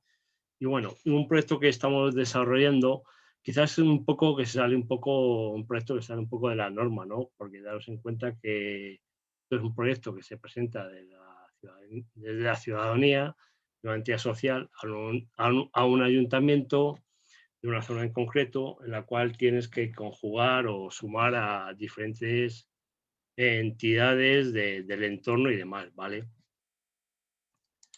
Bueno, ¿qué es esto la Reserva Biológica Urbana El Tomillo? Bueno, nosotros ya hace años que nos dimos cuenta de que había que concienciar a la población general de que la biodiversidad está en todas partes. La biodiversidad está en los parques, en los jardines, en nuestras casas, en nuestros edificios, en nuestro mundo rural, etcétera, en las ciudades. Estamos hablando de insectos, de murciélagos, de aves, etcétera, ¿no? Bueno, dentro de este proyecto pues hemos realizado diferentes acciones en diferentes sitios, tanto en la ciudad como en otros municipios, ¿no? ¿Qué es el Tomillo? Bueno, pues el Tomillo es una zona periurbana que se encuentra en las inmediaciones del barrio de Santos Pilar y Cabelén, junto a Carretera Renedo y la Ronda Norte. ¿Vale? Nosotros iniciamos en 2016 las actuaciones en esta zona y el proyecto se centra en la renaturalización. Hay que hacer que es una zona que ya por sí, aunque sea una zona parcialmente degradada con temas de residuos y demás, como os contaremos un poco adelante, pues sí que ya tenía varios indicadores de que tenía una biodiversidad allí presente, ¿no? Este proyecto simplemente el proyecto se centra en la renaturalización de la zona, recuperación medioambiental, realizar acciones para favorecer a la fauna y todo siempre con la colaboración y la participación ciudadana. Los que nos conocéis de ACEMBA, la mayoría, voy a decir del 99% de todos los proyectos se centran en la colaboración ciudadana, voluntariedad ambiental, temas de Milanos, campaña de aguiluchos que estamos llevando ahora, etcétera, etcétera, ¿no? Esta zona es una zona bastante degradada medioambientalmente, que se utilizó en escombrera. Encima de la zona se le suma ciertos problemas de prostitución en la zona, y bueno, era una zona de antiguas fincas y huertas, y que por lo visto ahora últimamente nos estamos enterando que tiene parte de contenido histórico. Son 9 hectáreas de terreno público, ¿vale? Aquí veis unas fotos un poco generales de diferentes zonas del Tomillo para que lo veáis un poco, ¿vale? Aquí un poco la situación. Esto es la ronda que circula, toda la ronda norte de Valladolid. Aquí está el río Pisuerga, aquí está la vía del tren y esta es la zona del Tomillo. Esto es un barrio nuevo que está construyendo ahora, Los Santos Pilarica, que lleva ya bastantes años, bueno, bastantes años, alrededor de 10 o años así. Y luego aquí nos contamos con el barrio de Pilarica, barrio Belén a otro lado de la vía y el barrio de Barrio España, ¿vale? O sea, realmente estamos en una zona, los que conocéis un Valladolid, ya sabéis que la vía divide el bien y el mal, vamos a decir, de la zona de Valladolid. Y en la zona, vamos a decir, toda la este, norte-este, de zona obrera y demás, ¿vale? Bueno, nos encontramos con esta situación, ¿no? Nosotros planteamos este proyecto de recuperación ambiental. ¿Por qué? Porque tenemos, en la zona ya teníamos constancia de que era por un lado, iniciar un proceso de participación ciudadana, ¿no? Con todos los problemas que conlleva ello, porque es muy fácil hablar desde distintos ámbitos, de ayuntamientos y tal, pero el tema de participación ciudadana es bastante complicado. ¿Por qué? Porque nos creamos o no, en 2022 que estamos, todos estos proyectos medioambientales chocan. Por un lado, con las administraciones, aunque pueden estar, vamos a decir, a nivel ideológico un poco por la labor, y sobre todo con las asociaciones de vecinos o las asociaciones del entorno, porque, vamos a decir, hay mucho negacionista del matojo, ¿vale? Y esos negacionistas del matojo, pues supone que no vean otras cosas, ¿no? Bueno, a lo que vamos. Bueno, nosotros planteamos el proyecto, planteamos el Ayuntamiento de Valladolid con una posible colaboración. El Ayuntamiento de Valladolid en todo momento nos ofreció su apoyo y demás, con el cual firmamos un convenio de colaboración y luego quisimos implicar pues, a más gente.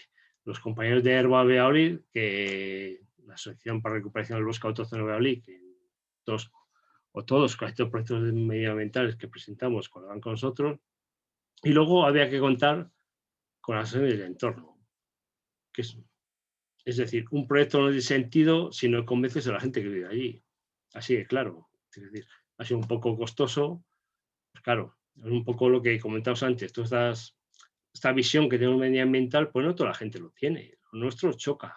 Lo que hemos estado hablando, todos los conceptos que ha estado hablando Concepción, Eduardo, todo esto choca con el público en general, incluso con los políticos y incluso con las asociaciones de vecinos, ¿no?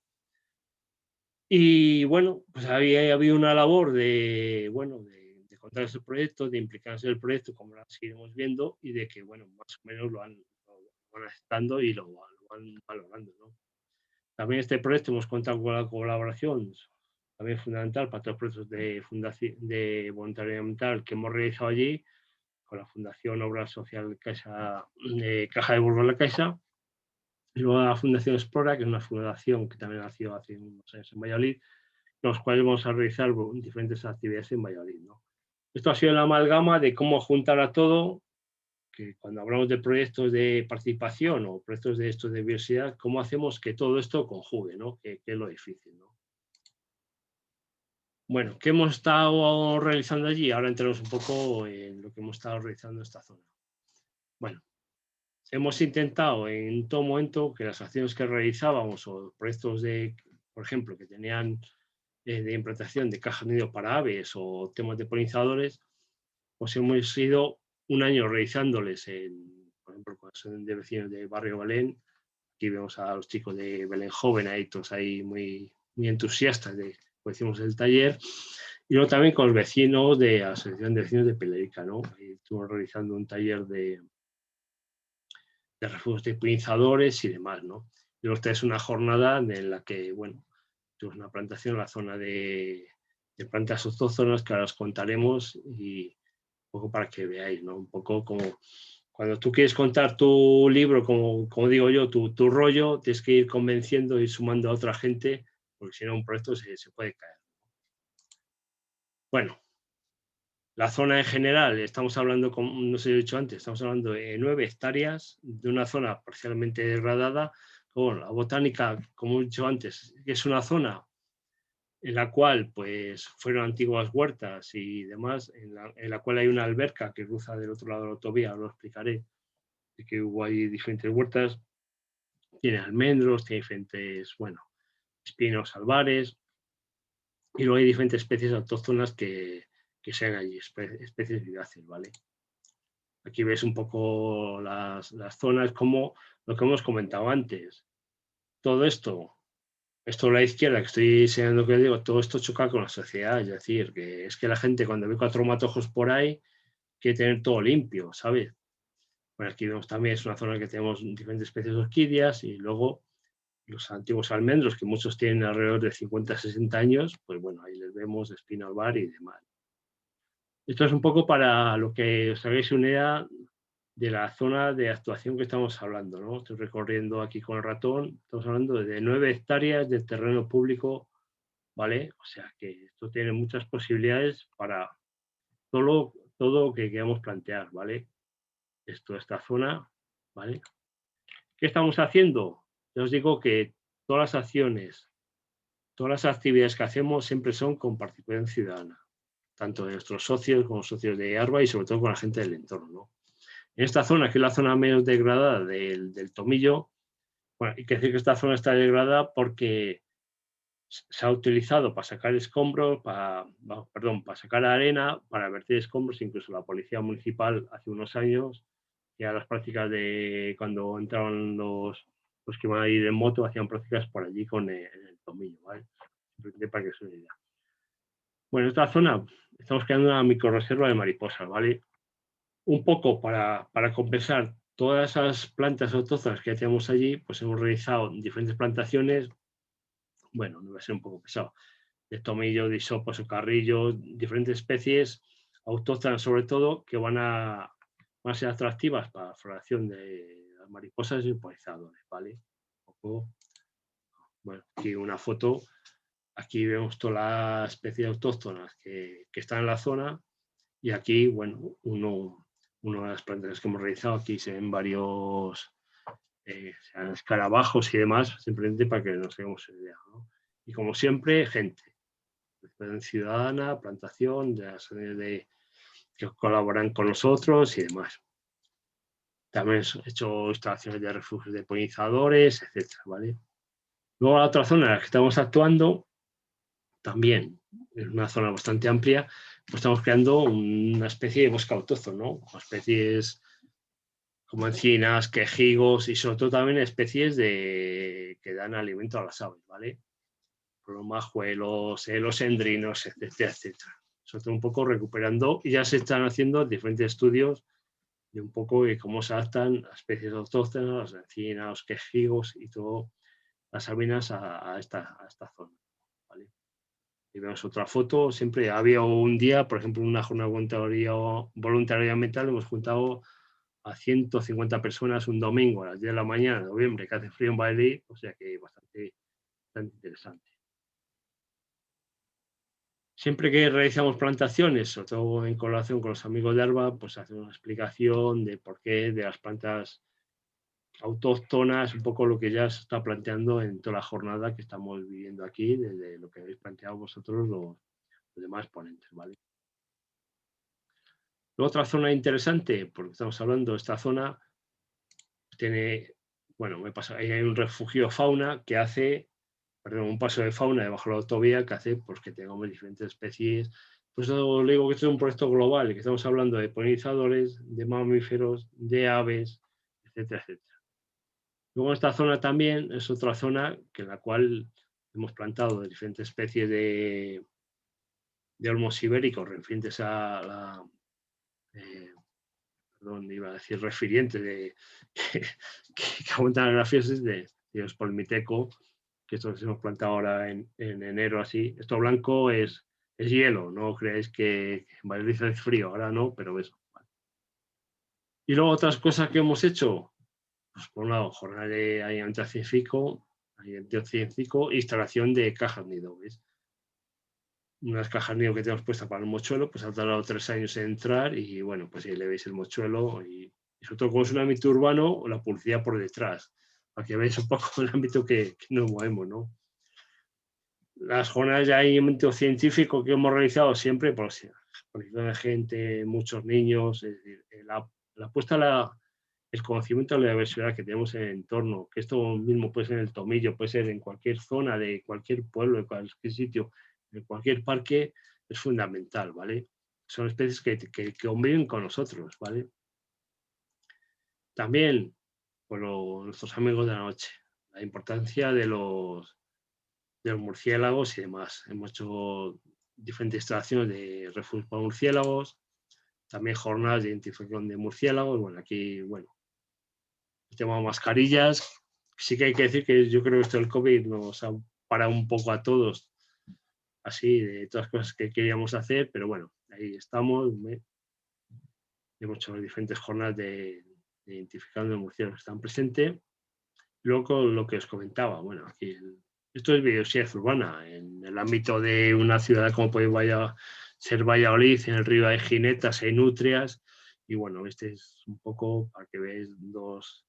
Bueno, el caso que esté aquí abajo, el turón no se le ve bastante bien, pero bueno, como los zorros entran, tenemos conejos, tenemos erizos, turones y demás, ¿no? Como una zona, que es a lo que voy yo y por lo que a mí me parece importante participar en esta jornada. Cualquier zona que nos imaginemos, tenemos diversidad.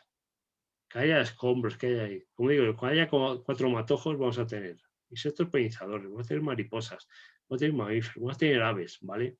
Un poco que sirva como ejemplo de lo que, bueno. Y luego también, pues bueno, aprovechando que, como digo yo, que estamos allí, pues hemos hecho que diferentes actos de la ciudad de Valladolid se celebrasen allí. Por ejemplo, esto es una foto, si no me equivoco, de las jornadas europeas de la movilidad que se organizan todos los años. Aparte que hacer cosas dentro del ámbito de movilidad, de ciclismo y tal, dijimos, pues a por Tomillo, así aprendemos un poco lo que tenemos por ahí, ¿no? Luego también, pues un año de esto, un año de voluntariado ambiental, también hicimos un acto de reivindicación, coincidió con el año del asesinamiento de Berta Cáceres, y ahí veis Justicia para Berta, en el cual hicimos un pequeño acto, que se dieron varios poemas, una actuación musical y plantamos un árbol en su memoria, en este caso un almendro, ¿vale? El futuro, pues bueno, como esto está abierto a la colaboración de todas las entidades, tenemos diferentes proyectos planteados, temas de anfibios, temas de, bueno, con otra gente, incluso en Valladolid, y ahora estamos en el tema clave de cómo intentar realizar un plan rector que conjugue todos estos problemas, teniendo como base el proyecto nuestro de valores medioambientales, de sostenibilidad, de biodiversidad, y de compatibilizarlo con valores culturales históricos de la zona. Por lo visto, no sé si lo he dicho antes, parece ser que según un historiador en la zona antiguamente eran los palacios, los pozos de nieve del Palacio Real de Valladolid, o sea que la zona, ya aparte del tener el contenido cultural, histórico, bueno, el cultural de las antiguas huertas y los valores medioambientales que estamos planteando, en valores etnográficos, históricos y demás. Y ahora estamos entre todos, vamos a realizar un proyecto de uso y gestión, un plan rector de toda esta cosa del Tomillo, en la cual, pues, conjuguemos todos sus valores, pero siempre desde el visto de la sostenibilidad y del valor medioambiental, ¿no? Y como digo, el proyecto está abierto a la colaboración de todas las entidades, estamos en contacto también con la Universidad de Valladolid, bueno, con otros entes. Y una cosa que sí que vamos a plantear nosotros, y esto es la primera noticia, esto lo lanzamos así, a lo loco, en esta jornada, vamos a promover la creación de un centro de estudios sobre la biodiversidad urbana en el Tomillo. Porque hemos visto hay unas fantásticas naves que hay por ahí, que son el único es privado, y parece ser que sí que hay una posibilidad de permuta de terrenos, del ayuntamiento, etcétera, y compatibilizar y otras actividades. Y es una cosa que estamos ya teniendo un poco diferentes contactos con diferentes entidades y sí que nos parecería un sitio muy importante para realizar, porque estamos hablando, la biodiversidad en el ámbito urbano, el ámbito rural, la tenemos por todos lados. Tenemos murciélagos, tenemos polinizadores, tenemos insectos, tenemos anfibios, etcétera, aves, y hay que ponerlo en valor. Simplemente ya para acabar, los que queréis contactar con nosotros, bueno, ahí tenéis nuestros teléfonos, las redes, etcétera, etcétera. Y nada, os pongo aquí un búho nival, no es muy autóctono, pero bueno, muchas gracias por vuestra atención y nada, espero que os haya gustado. A ver si salgo yo ahora de aquí. Ahí.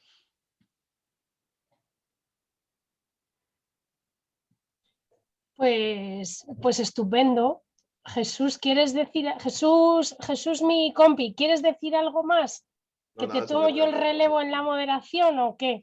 Sí, agradecer a Jesús que nos cuente este proyecto, que a mí me encanta porque es que es un claro ejemplo de todo lo que se puede hacer desde la ciudadanía en un espacio degradado para conseguir de la manera adecuada fomentar estrategias para la recuperación de biodiversidad. Es fantástico desde el punto de vista pedagógico, desde el punto de vista práctico, así que muchas gracias por compartirlo con nosotras. Y sí, doy paso a Carol, que también es de Ecologistas en Acción y que va a llevar ahora la parte de debate con el público y preguntas que tengáis que hacer del público o preguntas que os queréis hacer entre vosotras las ponentes, que aquí está todo abierto. Empezamos a dejar que esto continúe. Muchas gracias. Gracias, Jesús. Y nada, eso lo he dicho, gracias a todas las que habéis hablado, que la verdad que es muy emocionante escuchar estas cosas. Y nada, yo estoy aquí solamente, yo no voy a hablar nada, yo solamente me encargo un poco de la moderación, de dar un poco las palabras para que podáis hacer preguntas o comentarios o lo que queráis, tanto en la parte del Zoom como en el canal de YouTube, que sí que tenemos gente también ahí en YouTube. Así que, bueno, yo me encargo de ambas cosas, ¿vale? Si os parece, podéis ponerme, o sea, para pedir palabra, ponéis ahí en el chat palabra, o bien pues una manita o algo aquí que os vea yo en la pantalla. Y nada, intentamos organizarnos bien y ir por turnos, ¿vale? Así que venga, ¿quién quiere romper el hielo?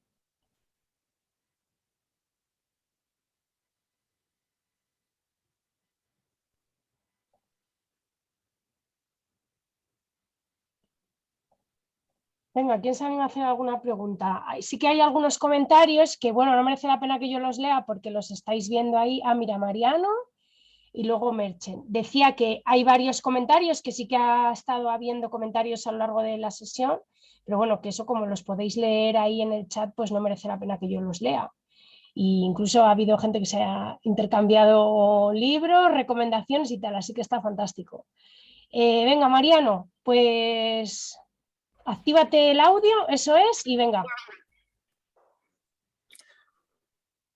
Buenas tardes, muchas gracias, me ha encantado la presentación. Tenía otra de mi organización, que es Amigos de la Tierra, pero me interesaba menos. Menos mal que también la graban y así la podré ver. Era sobre defensores climáticos y es muy interesante también, pero esta me interesaba más, la verdad, porque es una cuestión que me parece apasionante. Al final me ha compensado, o sea, me han encantado todas las presentaciones. Lo que pasa es que echaba un poco de menos alusiones a los vertebrados, porque estaban centradas en cuestión de vegetación y en cuestión de polinizadores. Entonces, he compartido un vídeo de ranas en un parque, el único parque que hay en Mallorca, en Palma, con ranas, que he estado justamente pasado esta mañana. Y a mí me interesan cuestiones como esa, los anfibios, que también pueden tener un espacio en el ámbito urbano, y por ejemplo también, yo qué sé, las rapaces nocturnas en las antiguas iglesias, que luego las han tapiado todas para que no, o sea, en las iglesias, los huecos que había, etcétera, etcétera, o también, yo qué sé, nidos para vencejos o para murciélagos, porque la referencia del parque periurbano me ha parecido interesantísima, pero realmente no es ciudad propiamente, o sea, estrictamente entendida. Entonces, considero que hay otros aspectos que también forman parte de la biodiversidad y que merecen nuestra atención. Entonces, solamente era hacer ese comentario y repetir que me ha gustado mucho y que voy a lo he comentado en el chat, que voy a obligar a mis compañeros de la Mesa del Árbol de Palma a ver estas presentaciones, porque en Palma se jactaban de una campaña para deshacerse de las malas hierbas. El propio alcalde salía en fotos propagandísticas y duele mucho ver esa incultura. Y no robo más tiempo. Gracias. Gracias, Mariano. Pues si queréis comentar alguna cosa y si no, pues que pregunte Merche. ¿Queréis comentar algo? Yo quizá simplemente matizar, yo también, no solo soy entomóloga, soy zoóloga también, y trabajamos en muchos campos, pero yo creo que lo de los vertebrados siempre nos llevan ganado un siglo. Y cuando digo un siglo, quiero decir que la SEO está en la Sociedad Española de Ornitología, por ejemplo, o las sociedades de mamíferos o lo que sea, nos llevan ganados un siglo desde quizá un siglo, no, quizá 80 años, desde los años 50 del siglo pasado están funcionando, lo han hecho maravillosamente bien y no hay color con, digamos, los logros, los conocimientos y tal, bueno, que aquí aplican y que utilizan, incluso la concepción social que hay. Cuando uno está en la facultad en biológicas y preguntas, todo el mundo quiere trabajar o en moléculas o en cosas biotecnológicas o en vertebrados o en mamíferos o tal. Por eso quizá, y lo han escogido lógicamente en Ecologistas en Acción, en mi opinión, con muy buen criterio, precisamente porque son los campos menos conocidos y no solo son menos conocidos, sino que además están peor vistos. Tú mismo lo has dicho. Lo de las malas hierbas es una cosa demencial. ¿Cómo que malas hierbas? Son unas hierbas estupendas. Hemos hablado todos de ellas, pero precisamente porque son unos ecosistemas magníficos que ofrecen cantidad de espacios para todo tipo de animales, no solo los insectos. Y han escogido los insectos también, imagino, igual que la campaña de Sin Insecto no hay vida, porque están muy mal vistos. ¿Qué os voy a contar de los insectos que a todo el mundo le dan miedo? Que todo el mundo va andando por el campo, se le cruza un escarabajo y le pega el zapatazo. Es que nos queremos con derecho a según qué cosas en el tratamiento de según qué grupos. Por eso que yo creo que quizá, y estoy hablando en nombre no de Ecologistas en Acción, sino en mi opinión según los grupos que han escogido sobre los que debíamos hablar hoy, precisamente por el desconocimiento general que hay en la sociedad o que hay en los ámbitos locales, en ayuntamientos y en tal. Si tú dices que vas a proteger las jinetas o que vas a, yo qué sé, al meloncillo, ¿qué tal? Ahí, bueno, palmaditas en la espalda. Pero como digas que a lo mejor vas a hacer una cosa con insectos, pues igual no todo el mundo. O con las malas hierbas consideran que hay que quitarlas porque resulta que producen muchas alergias. O sea, es decir, que yo creo que está bien que se haya, o por lo menos a mí me parece que ha estado muy bien escogido, pero quizá porque yo lo entiendo desde esa perspectiva, ¿no? Simplemente por comentar eso a Mariano, porque ya te digo que yo creo que los vertebrados llevan haciéndolo muy bien muchos años y son mucho más conocidos y mucho más concienciada la sociedad y sabe de sobra cómo se protege el lince o el quebrantahuesos o el águila imperial.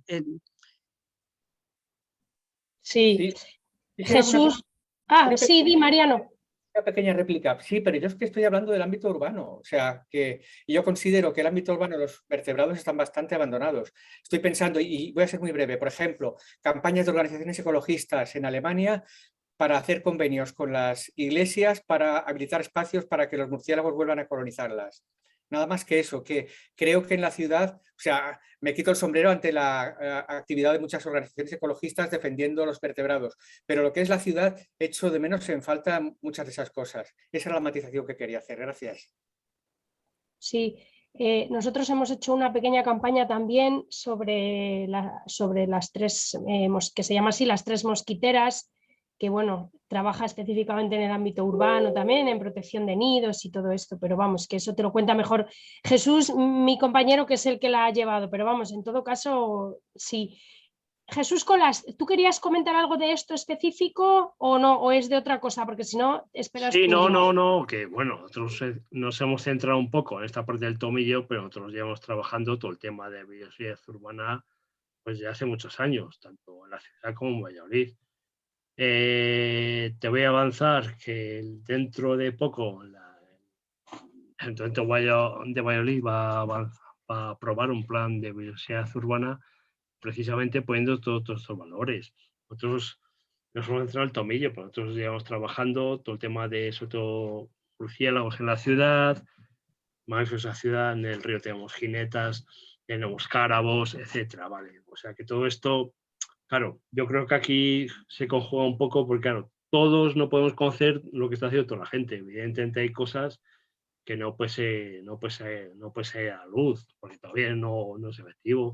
El tema de los aviones, los vencejos, tenemos una pelea no solo aquí a nivel de la ciudad, sino con la Diputación de Valladolid, cuando firma convenios de rehabilitación, con el arzobispado, para que se tengan en cuenta todas esas medidas. O sea, esto es una carrera sin fondo, vamos, es que son de verdad muchos frentes, pero bueno, se va intentando, ¿no?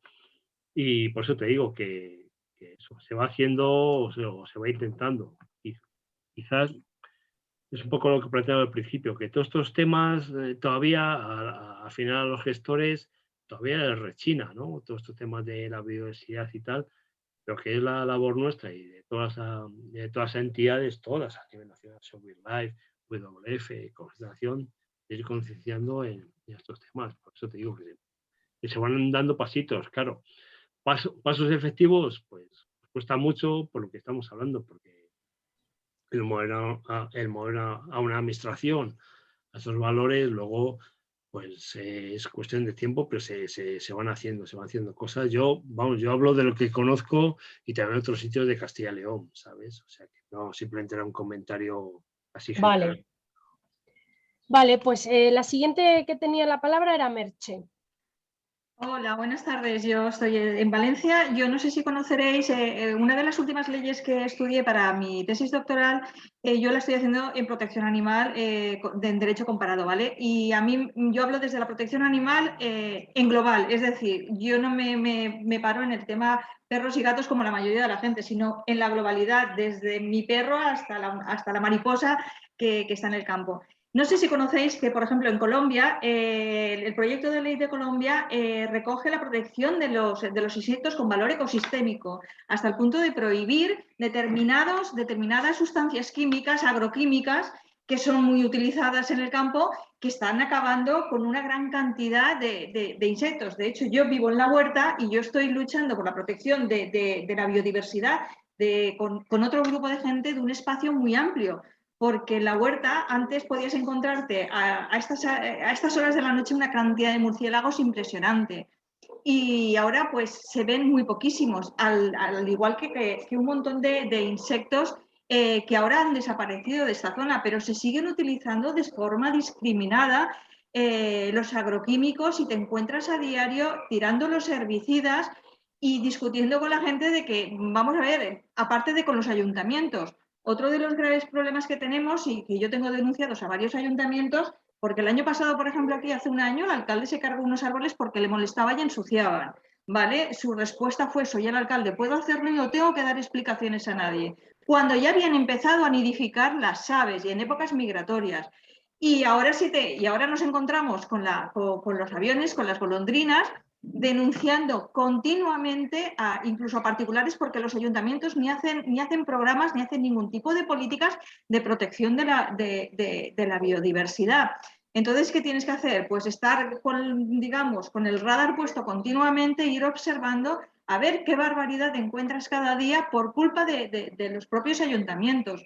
Otro de los aspectos que me he encontrado yo con este ayuntamiento, limpiar las malas hierbas en una zona que no es que limpió, es que arrasó literalmente. Es una zona donde los agricultores tiran envases de fitosanitarios. ¿Qué pasa? Pasó la máquina por encima para limpiar las malas hierbas y trituró todos los envases de fitosanitarios, aparte de cargarse un par de oliveras que habían allí. Entonces, la conexión con la biodiversidad, con la protección de los ecosistemas, los ayuntamientos, especialmente los ayuntamientos pequeños, es que es como si no fuera con ellos. Es decir, yo arraso y me importa un comino lo que esté arrasando, sin importar esa conexión que tiene y la importancia de la conservación de esos pequeños ecosistemas que favorecen la vida del ser humano. Al final, de hecho, ayer comentaba yo con un amigo criminólogo que también está en el ámbito de la protección animal, yo creo que ya debería de considerarse la destrucción de la biodiversidad y de los ecosistemas como un delito contra la humanidad, por la sencilla razón de que en el momento que empiecen a desaparecer ecosistemas, el hombre se va detrás, es que vamos a desaparecer, es que están jugando con el futuro del planeta y con el futuro de nuestros hijos.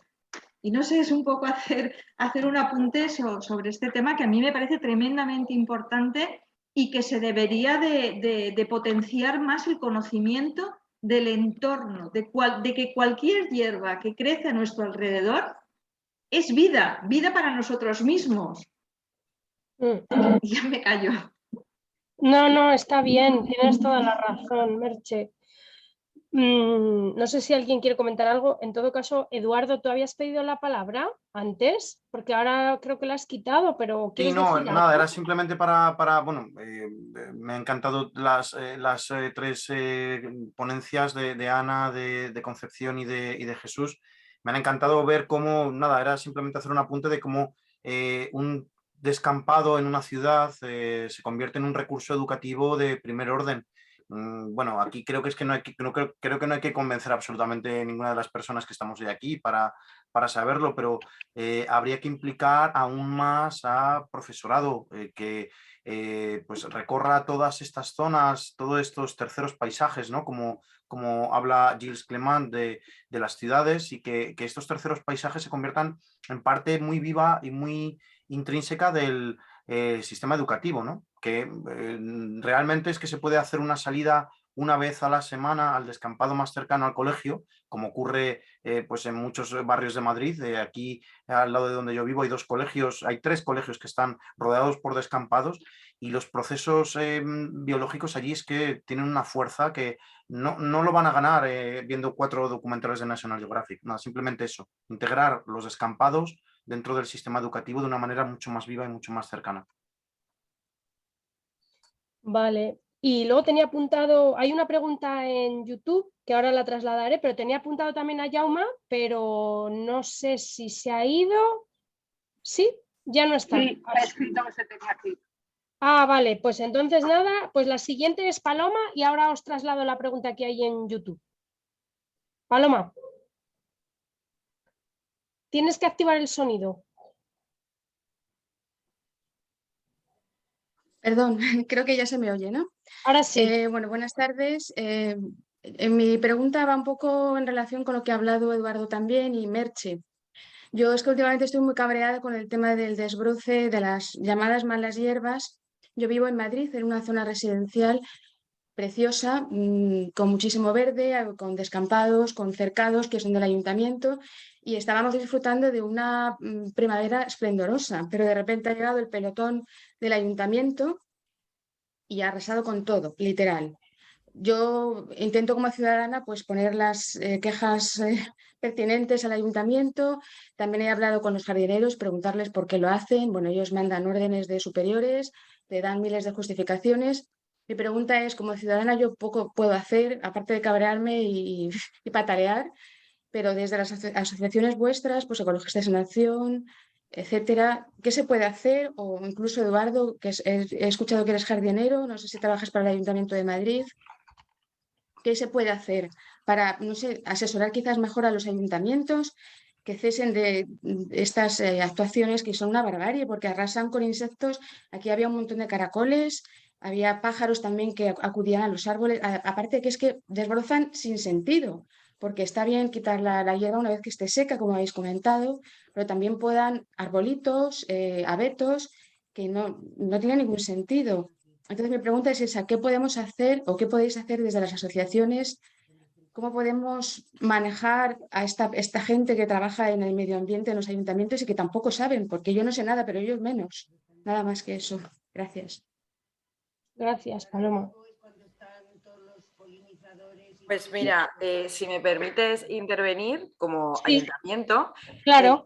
que diré que es muy complicado y sobre todo porque todos los que estamos aquí estamos convencidos, pero la gran mayoría, que son los que no están aquí, no están convencidos. Debe emanar de la propia ciudadanía y ser ellos los que reclamen las hierbas como algo que quieren y que pertenece a sus ciudades. Entonces es una cuestión de educación, sobre todo de educación ambiental, y si el ciudadano lo quiere, el político lo querrá. Yo, si me permitís, también sumarme a eso que ha dicho Ana, que yo siempre es lo que le digo a todo el mundo: reclama tus derechos como ciudadana, porque los tienes y seguro que los políticos, si sois un grupo que empezáis a demandar lo que queréis, al final el político son votos, entonces le interesa escucharos. Y luego también animarte a que participes en asociaciones como la nuestra o como cualquier otra, porque al final pues siempre hay mucha tarea que hacer y mucho que hacer y es una forma también de vehicular esas demandas, esas quejas, esas reclamaciones, o sea que animarte a eso. ¿Alguien más quiere decirle algo a Paloma? Porque os traslado, si no, la pregunta de YouTube, que bueno, en realidad es muy parecida un poco a lo que estamos comentando. Nos preguntan, dice, ¿cómo conseguir que los ayuntamientos rurales se impliquen en acciones de este tipo? ¿Existen incentivos, propuestas, sanciones para que abandonen el uso de herbicidas en los entornos urbanos? ¿Alguien quiere decir algo respecto a los herbicidas en concreto? Y no quiero mirar a nadie. Compañero Coldo, actívate el audio y cuéntanos algo. Te comento, es que no sé cómo poner la manita. Bien, es que de principio lo que estáis diciendo, la ciudadanía tiene que intervenir y tiene que exigir, pero tiene que exigir no solamente para lograr lo que parece un mundo hipotético, es que lo obliga la ley. Lo obliga la ley europea y lo obliga la ley española. Lo obliga la ley española. No estamos hablando de un mundo fuera de lo normal. Lo que hacen ayuntamientos como Huesca, con lo que está describiendo Ana, pues es ideal, pero es ideal en comparación por lo que no se está haciendo. La Directiva de Uso Sostenible de Plaguicidas y el Real Decreto español que lo transpone, pues bien claramente que los ayuntamientos, sobre todo en el ámbito local, tienen que hacer todo lo posible para reducir su dependencia de pesticidas, de herbicidas, y sobre todo en determinado tipo de espacios, en espacios donde supuestamente hay un público más vulnerable. Estamos hablando de parques y jardines donde puede haber niños y niñas o personas mayores. Entonces esto tiene que ser una presión y aparte una presión real. Hace unos años con la campaña tan potente que hubo en contra del glifosato a nivel europeo, hubo un número elevadísimo de ayuntamientos españoles que hicieron mociones para reducir la dependencia, para eliminar el glifosato de su entorno público, de sus parques y jardines, como hizo el Ayuntamiento de Madrid. Pero esto tiene que ser una realidad y una vigilancia, tiene que pasar no por mociones, no por mociones en ayuntamientos, sino por modificaciones de las ordenanzas de parques y jardines. Claro que se puede hacer. Modificaciones de las ordenanzas. Gracias, Coldo. Pues tenemos también en el legislación para el tema de esos lugares donde ya sí que es muchísimo más difícil una concienciación, tiene que llegar en forma de legislación, efectivamente. Sí. Vale, pues teníamos también en el chat una palabra de Miquel Job que se me había escapado a mí, o sea que es tu turno, Miquel. Hola, bueno, yo quería comentar que muchas de las plantas que habitan en nuestros entornos urbanos en realidad son comestibles, y son comestibles por humanos. Yo viví durante 3 años en Barcelona, que trabajé en el Hospital Vall d'Hebron, y eso está tocando de la Serra de la Collserola. Yo me dediqué mucho al tema de las plantas comestibles, de hecho me hacía hasta ensaladas enteras. Y muchos árboles frutales que están abandonados por las zonas urbanas, como podía ser pues el caso de ciruelos, por poner un ejemplo, ¿no? Había muchos ciruelos pequeñitos, entonces, claro, tienes muchas plantas, los capuchinos, las margaritas del Cabo, el diente de león, etcétera, etcétera, que son plantas comestibles. Y también la importancia de proteger estas plantas, aunque claro, también entiendo que la presión urbana, si todo el mundo se dedicara a alimentarse a través de estas plantas, pues puede que el desastre ecológico fuera muy grande. Pero bueno, ahí está el tema. Vale, gracias. Gracias por la charla, me ha parecido muy interesante, y a todos los ponentes, etcétera, etcétera. Gracias, Miquel. Pues nada, no sé si nadie más quiere hacer una pregunta o algún comentario. Bueno, se sigue comentando por aquí lo difícil que es, ¿no? Que los vecinos y vecinas se dicen eso, cómo educar ambientalmente a una persona. en su pueblo y tal. Bueno, que es verdad que al final la realidad aplasta a veces, que la gente llama más enseguida para quejarse de las, como dice Ana, ¿no? Que llama para quejarse, por eso llaman enseguida, pero luego encontrar a un grupito ahí que te represente y que haga presión es más difícil. Pero bueno, no hay que Teo ha resistir. perdido la palabra. Vale, sí, Teo, dale. Sí, a ver, yo creo que hay un elemento importante para cambiar esta tendencia. Es decir, los ayuntamientos deberían estar haciendo campañas de sensibilización de la importancia de estas especies, de la necesidad de conservar esas praderas. Realmente esto normalmente no lo están haciendo, aunque incluso ya la propia Estrategia Europea de Biodiversidad a 2030 sí que ha establecido la obligación de que los ayuntamientos elaboren un plan de renaturalización de las ciudades. Creo que es cierto que las organizaciones ecologistas muchas veces, y haciendo también autocrítica, tenemos que dedicar más tiempo a oponernos a ciertos proyectos, a parar ciertas burradas, a llevar procesos judiciales muchas veces muy largos, y eso nos dificulta a veces hacer también campañas de sensibilización. Tenemos pocos medios, pero en más de una ocasión cuando lo hemos hecho sí que da un resultado bastante positivo. Por ejemplo, no sé si todos lo sabéis, ahora mismo tenemos una exposición que sin biodiversidad no hay vida, que el año pasado recorrió como 100 localidades hablando de biodiversidad. Bueno, pues podemos hacer algo más de esto. Es cierto que quizás tendríamos que tener mayor capacidad de coordinar a esas personas, digamos, sueltas que, como se planteaba antes, se quieren quejar de esta situación, muchas veces no conocen los medios. Las asociaciones en este sentido tenemos que asumir más, ser más proactivos, y bueno, pues con esta jornada, con otras iniciativas que estamos preparando desde Ecologistas en Acción, pues esperamos ayudar en este sentido. Pero sí que es importante que si cada ciudadano que realmente quiere que tengamos estos insectos, quiere que contemos con estas praderas, no quiere que se esté cortando la hierba tan rápidamente como se hace, si se protesta, si se manda una carta al ayuntamiento, aunque sea a nivel individual, tiene mucho efecto. Claro, solo una, solo dos, seguramente no. Pero si llega en un momento dado un ayuntamiento 100, 200, 300 cartas, hay ayuntamientos que no nos van a hacer ni caso, es cierto, pero también hay cada vez una mayor conciencia por parte de algunos ayuntamientos hacia este tema. En los últimos, yo diría, 5 años, cada vez son más los ayuntamientos que toman medidas, algunas más amplias, tipo lo de Huesca, otras mucho más locales, más concretas, pero creo que tenemos ahí que tener todos mayor capacidad para efectivamente presionar a nuestros ayuntamientos. Vale, habrá gente que llame para decir que quiten esas malas hierbas, pero si unos cuantos llamamos para decir justo lo contrario y lo explicamos y pedimos a nuestros concejales que sensibilicen a la población, que expliquen por qué son importantes, pues iremos ganando la batalla poco a poco. Lo que es esto, son batallas largas y ya llevamos muchos años en algunas de esas, pues son tantos temas que es difícil, ¿no?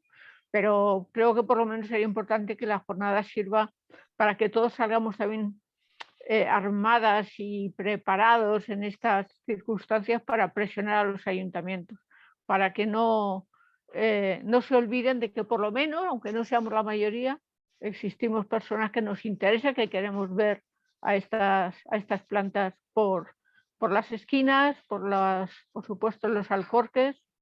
De hecho, por ejemplo, el proyecto Alcorques Vivos cada vez se está generalizando y está llegando a más municipios. Está en barrios de Barcelona, barrios de San Sebastián, creo que estaba planteándose para Burgos. Bueno, hay muchas iniciativas de estas que tenemos que apoyar. Era solo eso. Vale, gracias, Teo. Bueno, nos quedan los últimos 5 minutos, ¿vale? Porque a las 9 vamos a terminar, son 2 horas, creo que es suficiente. Y han pedido la palabra Mariano y Jesús. Si no hay nadie más, yo creo que terminamos con ellos, ¿vale? O sea que Mariano y después Jesús. Me permito intervenir porque soy muy breve, intento ser siempre muy breve.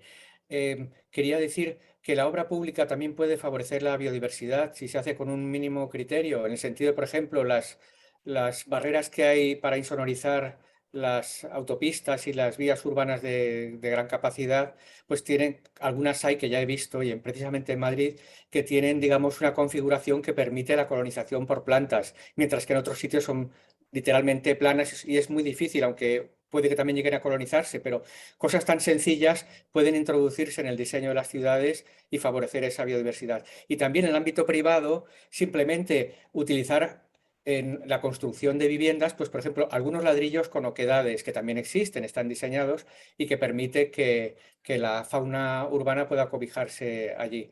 Y una última cuestión, no es estrictamente de la biodiversidad, pero me parece muy importante también la cuestión de la permeabilización del suelo, porque, por ejemplo, en mi ciudad tenemos grandes problemas porque cuando hay avenidas la depuradora se colapsa y tenemos un desastre en las playas. Entonces, es otro aspecto que me parece interesante. Gracias. Gracias, Mariano. Jesús. Sí, no, yo voy a ser breve. Simplemente un poco apoyar todo lo que ha hecho Teo. Muchas veces se pide a las asociaciones como ecologistas o otras provinciales como somos la CEMBA que hagamos milagros. Los milagros no existen. Estamos en 1 millón de historias, todos somos voluntarios, nosotros intentamos hacer cosas y sí que hay que educar a la ciudadanía que los teléfonos o cada ayuntamiento tiene su organigrama organizado, el 010 o como se llama, o como se llama en cada sitio, el portal de transparencia, meter escritos que están obligados a contestar, etcétera, ¿sabes? Eso es una acción ciudadana que no se está utilizando porque toda la gente pide a los que estamos organizados que hagamos de todo y eso es imposible. Y eso a gente que no tenemos medios, que todos somos voluntarios y estamos en los 70.000 fregados, simplemente era eso, ¿no? Los 010 o como se llame en cada sitio, portal de transparencia, a meter escritos, todos tenemos certificado digital, etcétera, etcétera, etcétera. Eso va a facilitar muchamente más las cosas, solo era eso. Muy bien, Jesús. Bueno, pues yo creo que ya podemos terminar. Agradecer de nuevo pues a Ana, a Eduardo, a Concepción y a Jesús por haber estado aquí esta tarde, por haber pasado estas 2 horas y haber dado esas charlas tan bonitas, tan especiales, llenas de biodiversidad, que siempre nos gusta tanto. Y por supuesto pues a todos los participantes, a las que siguen por aquí, a las que se han desconectado también y que a lo mejor lo ven terminar luego en diferido. Recordaros que queda grabado en el canal de YouTube de Ecologistas en Acción y que os animamos a que lo compartáis también con mucha gente que no ha podido participar. Y bueno, pues nada más, un abrazo y que acabéis bien el día. Gracias. Feliz día de la biodiversidad. Hasta luego. Muchas gracias. Bien. Gracias. Un placer